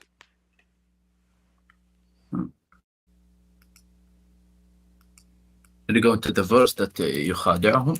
Uh-huh. No. You said that the deceiver is yukhadi'. Allah is mukhadi'. يخادعون الله. Yes. Yeah, he's a mukhadi'. You said to me, the Dajjal the is a deceivers, deceiver. the enemies of Allah. Okay, you say that Dajjal is a deceiver, but Allah is a deceiver too. Here we go, and you choose for me the word you like. You said yukhadi'. Okay, wonderful. يخادعون الله وهو خادعهم. He is their deceiver. Yeah, because Who is the one? believers. Who is the one who will deceive? Allah will deceive them. The disbelievers. Yeah. No problem. Allah will deceive. Allah will not guide. Allah will not guide. Yeah, Allah deceive. Allah. Listen, and how somebody can deceive Allah if Allah is not a man? No, you told me if he's a deceiver as a name of God. I don't know. Oh, so one of the names. It's not one of his names or one of his guys, attributes. One of the names of Allah is a deceiver. Thank you very much. So at the Dajjal. No, I didn't say that. It's not. You're the one who asked me if he is a deceiver. I thought you were asking me if that's one of his names. Or yeah, it's one of his names. It's one of his names. No, it's not. Al-Mudil. I can. المضل وليس المخادع. Okay, hold on. If I show you in the dictionary what al-mudil mean, what you will say? Do you want to bet? Dictionary doesn't mean anything. Dictionaries have many meanings of the words. Dictionary is stupid. No, stupid. Didn't say stupid. It has many meanings of the word mudil. Okay. But the word mudil in general, it means the one who leads astray. Exactly. That means okay, guys. The one who lead astray, it's mean he deceive you. How he lead you astray? Lead you astray mean taking you away from the correct path, correct? So if I lead you astray, that mean okay, according to the Quran, is the one who lead astray, is it Allah or Shaitan? Allah leads astray, but through Shaitan. Guys, listen carefully. Allah lead astray through Shaitan. So who is the real Shaitan? Allah. For Shaitan, he worked for Allah. No, Allah leads astray many people through many ways because they chose to be led astray. No, So if Allah they choose to be leads them astray, you do not need to lead them. You just said he lead No. astray. You guys, did he Yeah, say? because they chose to be led astray. No, he Allah cannot. gave them a No, choice. no. First of all, in Islam, there's nothing is called choose. According to you, Muslim, you believe in the destiny, predestiny, correct? Yeah, of course. Destiny Okay. is everything. So is how he predestined. choose to be led astray if you believe in destiny?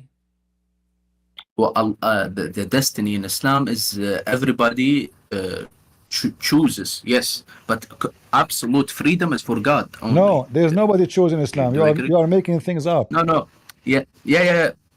No, he chooses. Allah predestined for them to choose.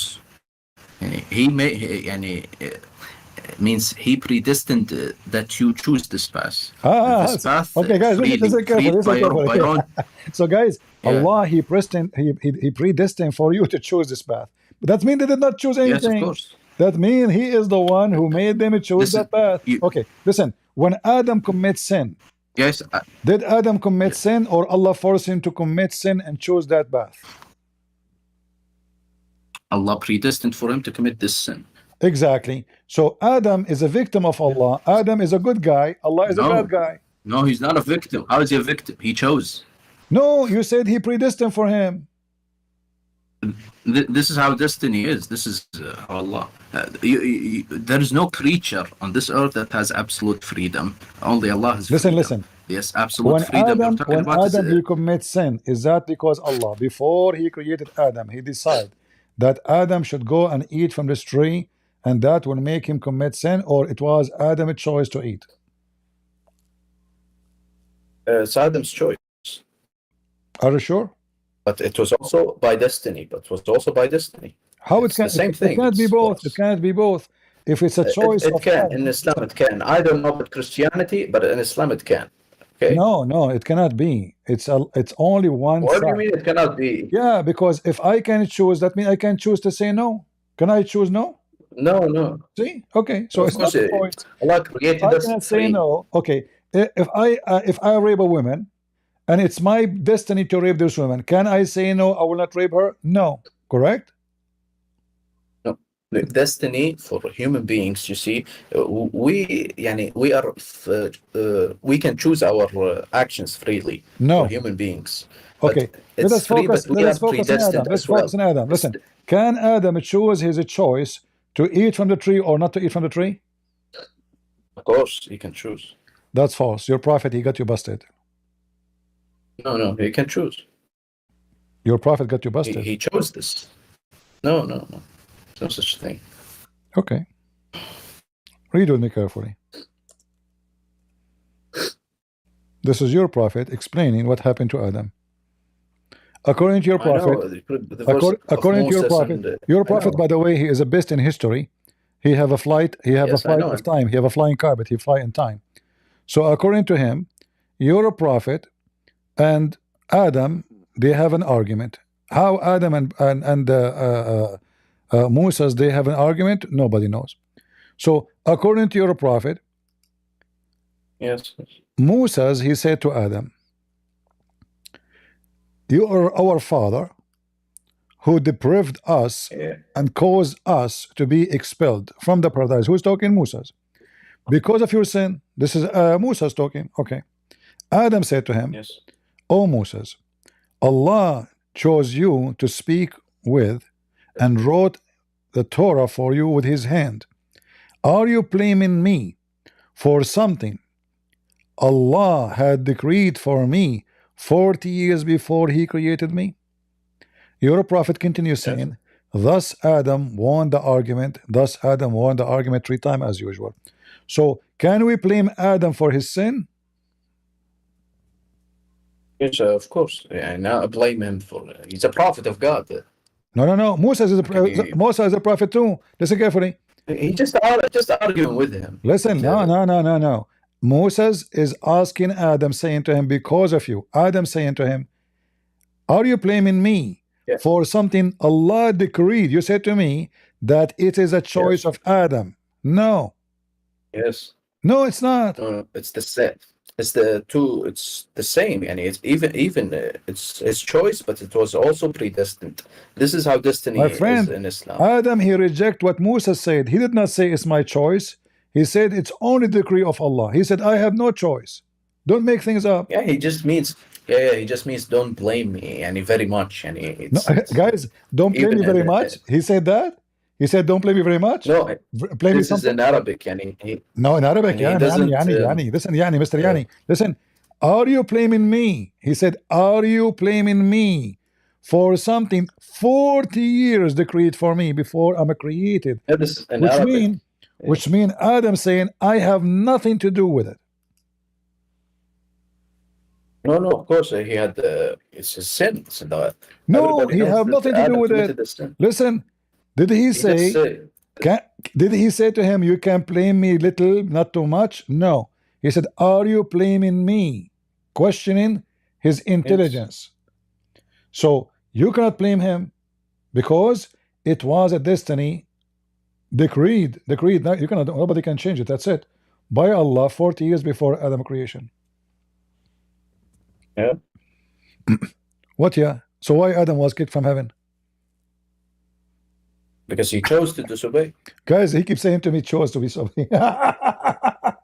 you don't understand. I told you many times, destiny in Islam, it's Allah wrote everything from my friend, the beginning. This is not about writing everything. It's about decree. So can we blame Adam? Adam says, no, you cannot. And your prophet agree with him. He said Adam won the argument. Yeah, because he's blaming him for everything that happened. Everything that happened to humanity, he's blaming it on Adam. Okay, hold on. Hold on. Did Adam says to him, well, I repent to Allah, I ask Allah to forgive me, what I can do? No. He said, are you blaming me? So you cannot blame me because this was a decree from Allah for me to do. To make it simple, if somebody have a fornication, is it his choice or Allah right for him to do it? Both. How that can be both? Both. In Islam, it's both. This is destiny. It's beyond our comprehension. We just have to believe in it. It's the third degree of Islam. If a woman, if a woman she work as a whore, is she choosing to be a whore or Allah decree for her to be a whore? Both. What do you mean both? It's both. This is how destiny is. Are you saying that me and Allah we sit together and we discuss what I should do? Destiny is written. So okay. Everything is written by God. A woman she asked, listen, a woman she asked if she is going to get married. The Prophet said, don't worry, it is written in every woman's vagina, the names of the men will F her. Do you agree with that? Huh? What? A woman, she is getting a woman she is getting older. So she is asking, am I going to get married? He said to her, don't worry.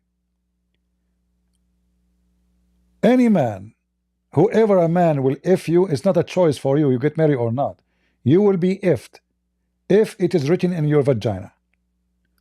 And I can show it to you even in TV. Do you want to see it? This is the highest sheikh in Al-Azhar University, the highest Islamic university in the world. Listen carefully in Arabic. She's asking him about a woman, she is going to get married or not, what she will do. يعني في حديث يقال أن كل فرج مكتوب عليه اسم ناكحه. طبعا. نعم. كل شيء. حتى والعياذ بالله في الحرام. حتى في الحرام. لا. She said to him, there's a hadith that says, it is written in every vagina. Imagine she is a woman speaking to a man, saying to him, it is written, the Prophet said, it is written in every Muslim woman vagina, the names of the men will F her, even if it is from fornication. The Sheikh, he says, absolutely. Yeah. Do you agree? Yeah. No, but I don't agree that hadith is authentic. I'm Salafi, if you know. I don't agree with the Azhar. So, this hadith is not authentic. I just looked it up in Islamic info. But isn't it this guy is a Salafi too? I don't know. Oh, this guy is Lazar is not Salafi. Lazar is not Salafi. Is he a sheikh and you are not a sheikh? I mean, who is the sheikh here? He's Ash'ari. I don't know Ash'ari. Ash'ari. Al-Ash'aris all right. do make a lot of nonsense. A lot of batik. Sufis, Ash'aris. All right. So listen. We're Salafis, fundamentalist. Okay, I'm not going to keep you longer. Just one last question. If a child die, is it the destiny of Allah will decide where he will go, or he will go to heaven because he commit no sin? No. The child, and everybody will be tested at the day of judgment. You will be tested in the day of judgment? I thought in the day of judgment it's over. No. The people who didn't receive the message, the people Ahl al-Fatra we call them. There are people who didn't hear the message of Islam, or they didn't hear it correctly. My they friend, will be tested at according the day of to your judgment. prophet, every child is born as a Muslim. So this is a child. Yes. There's a child. Let's say there's a child. He is 1 month old. He is a son of a Muslim family. He died. He go to heaven or he go to hell? I don't know. According to your prophet, he will go to hell. Why? Or heaven, no, maybe. No. It's possible. You don't know. Your prophet says it is destiny. It's not a choice. You know what? Huh? The children? What? A child, yeah, a child. If a child he die, he go where? He go heaven or hell? I don't know. Allah knows. Allah knows best. Is it destiny, or it is if he does not commit sin, he should go to heaven? Of course. No, it's all destiny. Okay, destiny. So everything is destiny. So stop saying to me it's a choice. So converting to Islam is a stupid choice because it is destiny. Listen. If I convert to Islam, if I convert to Islam, is that my choice or is destiny? Both. No. What do you mean no? This is how destiny is in Islam. As you see, the sin of Adam is a destiny. A woman she fornicate is a destiny. Okay. If a woman, is that his choice or Allah he made him horny to F her? Both. Yeah, no, made him horny. It's destined for him to be horny. No, he destined him to F. No, he destined to him to F that woman specifically. Yes or no? Yes, of course. Okay, so how he fornicated or not? Allah told you it's both. No, he keeps saying both. If Allah destined to him to do it, read carefully. You don't understand. Listen, I understand very well, and we have a brain and you don't. Listen. Verily Allah has fixed the very portion of adultery which a man will indulge in which he of necessity must commit. Yes. All right. It's a destiny, right? Yes, what's the problem? Yes, destiny. So he did not choose everything is destiny. He did not choose to commit it or not. He did not choose how much is even the very portion, which mean Allah decide for you how many women you sleep with. If it's 1, 2, 3, 4, 5, if it is legal or not legal, if it's adultery or not adultery, anything, the touch you do, the kiss you do, anything you do is destiny. Absolutely. Thank you very much. All right, thank you very much. Destiny, but also choice. All right, my friend, guys, it's destiny and also choice. Yeah, this is how destiny is in Islam. You believe it, it's your choice. Yeah, laugh all you want. I told you how Islam is. My friend, it was destiny to talk to you today. It was not your choice. It was not your choice. Predestined. Yeah, Allah. That's also my choice. Allah, no, both of our choices. Allah destined for you to come here, and you have no answer, and everybody is laughing. Look at wait a second. Then how is destiny in Christianity? Isn't it the same? No, Jesus said, "Not everyone says to me, Lord, Lord, will enter the kingdom of my Father, but the one who do His will." So, what His will is not to fornicate, not to kill, not to steal, not to be homosexual, not to be a rapist, not to be any of those. So, and you believe in Jesus. Where's destiny? Listen, there's no destiny. Where's destiny? There's no destiny. There's no destiny. The God He destined for us. Listen, let me explain to you destiny in Christianity. God He destined for us a penalty or reward. As an example, those is because of your choice. You decide your choice, which means it's His destiny, as a penalty, but in fact it's me who choose where to go. So if I commit sin, I don't follow Jesus, I don't believe in Jesus, that means I chose to go to hell. If I follow him, if I believe in him, I chose to go to heaven. So God destined that there's only two options, either hell or heaven, and the choice is yours. You choose where to go and where to stay. That is what destiny in Christianity. There's nothing else. God did not make me commit sin. God will never force me to commit sin. He didn't make you. No, never, never, never, never. And not in Islam. He didn't make any of us. No, as you see, here we go. The Quran, the Hadith, everything confirm that everything. Destiny is something else. No, the destiny in Islam, my friend. The Adam, he commits sin because Allah forced him. You agreed. He didn't force him. He forced him. He predestined. He decreed for me. Okay, what decreed for me mean? 40 years before he decreed. He said, "You are you blaming me?" Which means you cannot. Can we blame Adam? Can we blame Adam for his sin? Qaddara, the word not decree means qaddara. It's predestined it for him. I don't know. Qaddara mean what? Predestined it. Okay, that's exactly. So now, can we blame Adam for his sin? Yes or no? He's a prophet. I can't blame him. This is another question. Secondly, he's a prophet. I mean, this is the most stupid thing ever. How he is a prophet? I mean, this is really silly. Prophet to who? He's a prophet to okay, what is the name of the book of children? What is the name of the book? Children. What is the name of the book of Adam? I don't know. Huh? I don't know. I don't know, but okay. His children, when Adam came to earth. Listen, in Islam, Alexander the Great is a prophet. Madonna is a prophet. Erdogan is a prophet. What? Trump is a prophet. Anyone is famous is a prophet. Alexander the Great. No. Trump is a prophet in Christianity. Okay, listen. I've seen Americans worship Trump. Listen. It is you who worship Trump, Abdul. Listen.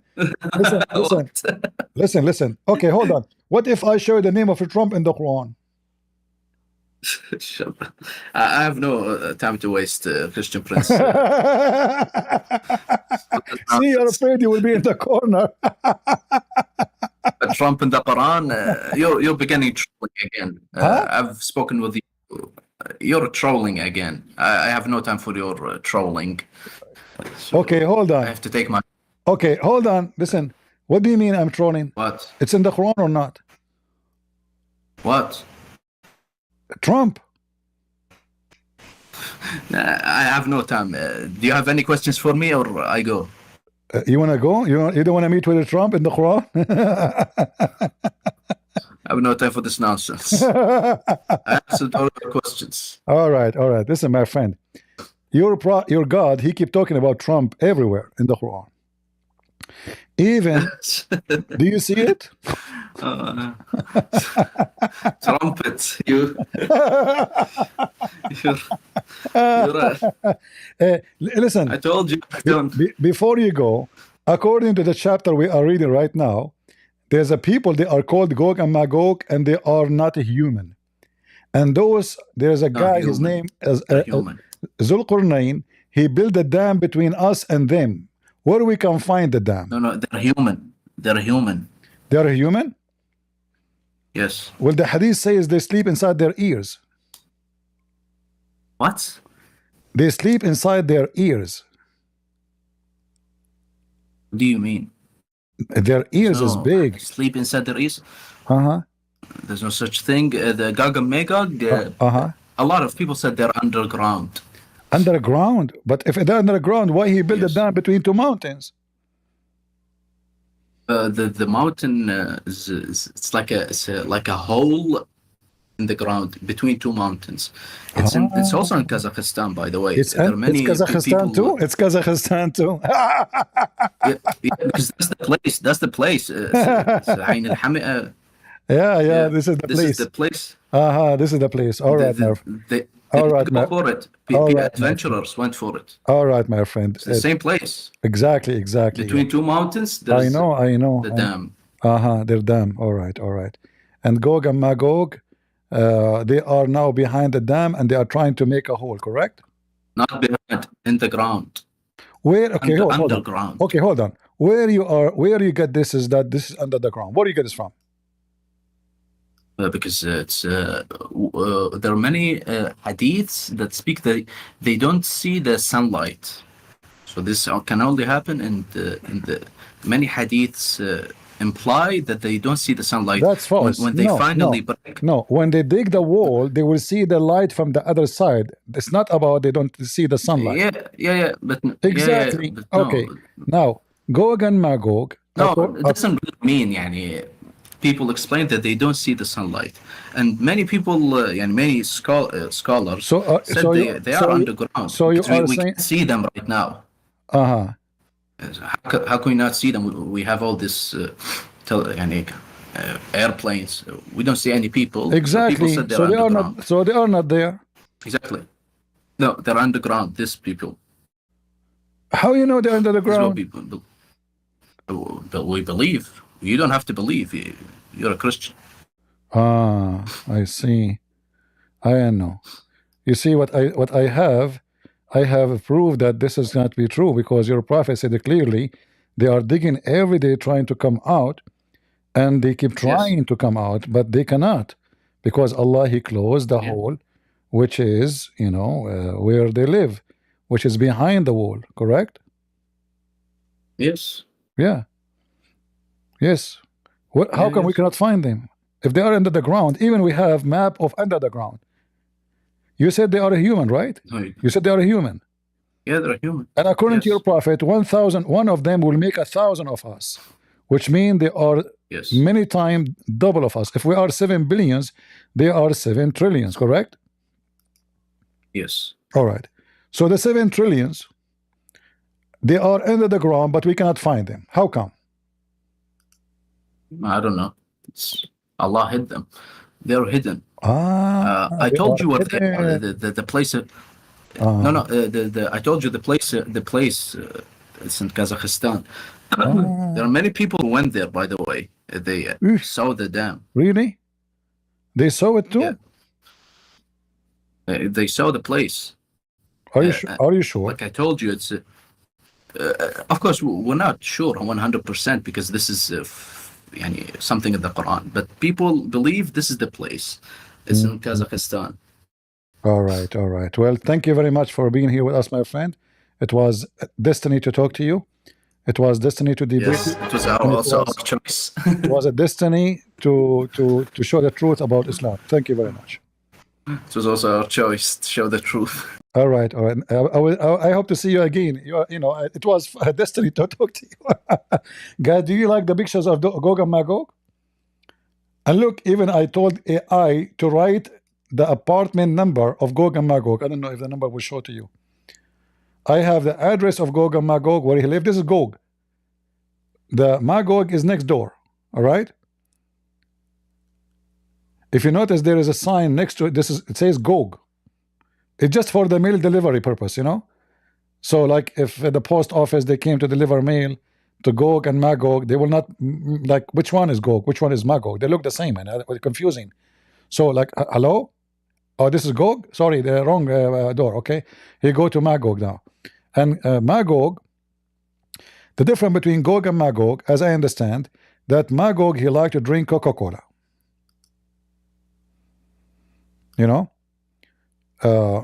Gog is different. His hobby is different, Like, this is Magog. His ears is different too. Look at their ears. All right? So there is a lot of cocktail stuff here. Let us see here. Yeah, drinking Coca-Cola. It says even the coffee shop, it's called Gog Cafe. Do you see it? And his friend Magog is drinking beer. Look like Gog is more religious. He drink halal Coca-Cola, but Magog is holding the beer. Shame on you, Go Cafe. All right, guys, we have enough for today. If you like what this conversation, leave a comment. Not only in the chat, you are so good in chatting. Leave a couple of comments about what this person has said. show your opinion, share the link, download the video, do whatever you want. Just be something, do something. Don't just come here for entertainment. I'm not here to waste my time. I'm here to teach. So I hope many of you learned something beneficial to you. And as you see, Islam is the most stupid cult ever you can imagine. Any second, the Muslim, he will find himself in the corner. He will say, I do not know. And then the other option, he will say, you don't understand. And then the other option says, it is his perspective.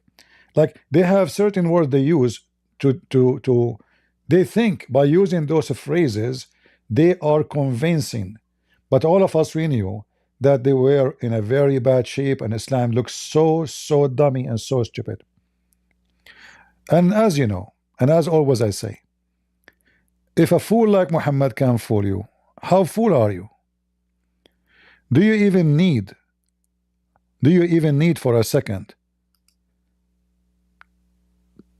more proves that Muhammad is a fool, and you have to be really a foolish person to believe in him? If you want to look for a truth, go and compare any of those stupid silly stories. You see, if we are destined to sin, so why I will be punished? If we believe that God is just, then justice is to do what you choose, and then you will be punished for it or rewarded. But to make me do it, and then you will punish me for forcing me to do it, that is far from justice. In fact, this is filth. This is against God. God will never do so, and God will never allow anyone to do so. Women, they wear burqa, but they are naked with belly dancing. Women, they wear burqa, but they do breastfeeding for adult. Muslim women, she is conservative, but she go from a man to a man to man, opening her legs. Muslim man is a conservative, a person of God, but he go and he pay women wages for sex, and he do muta. And yet they say to us at the end of the day, Islam is the true religion of who? I say to you, it is the true religion of the devil. Even he, our friend here, Muhammad, he agreed that Allah, he deceived mankind through shaitan. Did you hear him? Did he say that? He agreed that Allah deceived mankind by shaitan. In fact, the Quran said clearly that shaitan is a Muslim and he worship Allah, and Allah told him to go, and he agreed with him to deceive. Shaitan worked for Allah. Shaitan run away from Jesus. Shaitan, an evil spirit, they serve Allah, for he is the devil. Evil spirit, they are terrified of Jesus, the Son of God.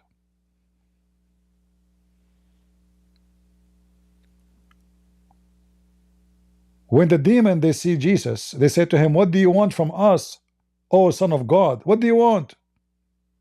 They were terrified. Even in their religion, in the day of judgment, when the Messiah come back and shaitan see Jesus, according to Muhammad, shaitan will dissolve like salt in water. But shaitan in Islam was riding Muhammad, according to Muslims, a bunch of black genies, which means shaitans. They are naked, they rode Muhammad all night long. But when shaitan see Jesus, according to Muhammad, he will dissolve in water like salt dissolve in water. He will dissolve in the ground right away, just by seeing Jesus. So you Christians, you better know that your Lord is the most powerful, the most mighty, the most holy. He is the Almighty God, who Satan will dissolve in front of him like salt dissolve in water. And Muhammad was bewitched by Satan, compromised by Satan, possessed by Satan, used by Satan, and all of this written in their books. So who is the one to follow? The one who defeats Satan? The one who will come at the end of the time, even in the Muslim books, and he will bring victory over evil. His name is the Messiah. Or Muhammad, who is dead under the ground. You know, Jesus in the Bible said, let the dead bury the dead. Muslims, your prophet is dead, and he is buried. And when you Muslim, you refuse to bury him for 3 days. Ibn Abbas, he said, bury your friend, he stink like all human, they stink. Get him Muhammad busted, because Muhammad, he claimed that the prophets of Allah, their body will be preserved. That's why they refused to bury him for 3 days, 3 nights. He stink.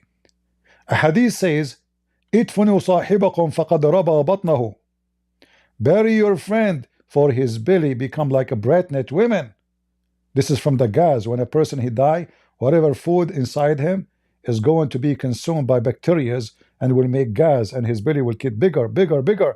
And then when it's so big, he will start farting, even though he's dead. Muhammad, he stink, Ibn Abbas said.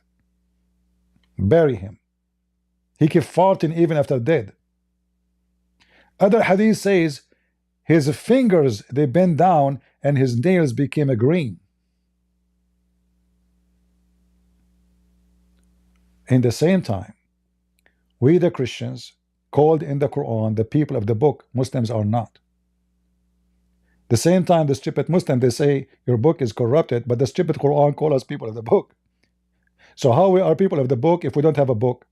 That how stupid Muhammad is, and this how stupid the Muslims who follow Muhammad. We are the people of the book because we have book. We are the people of God because we have God. We are the people of the Messiah because he is our Messiah. And you are doomed, Muslims, and your God is doomed, for he is the devil, the son of the devil, and Muhammad is nothing but a devilish man. This is your brother Christian Prince, was serving you humbly for today. And I hope you will leave your comment about what you heard, what you saw, and I will see you again. God is good. So is Jesus. Amen to that. See ya.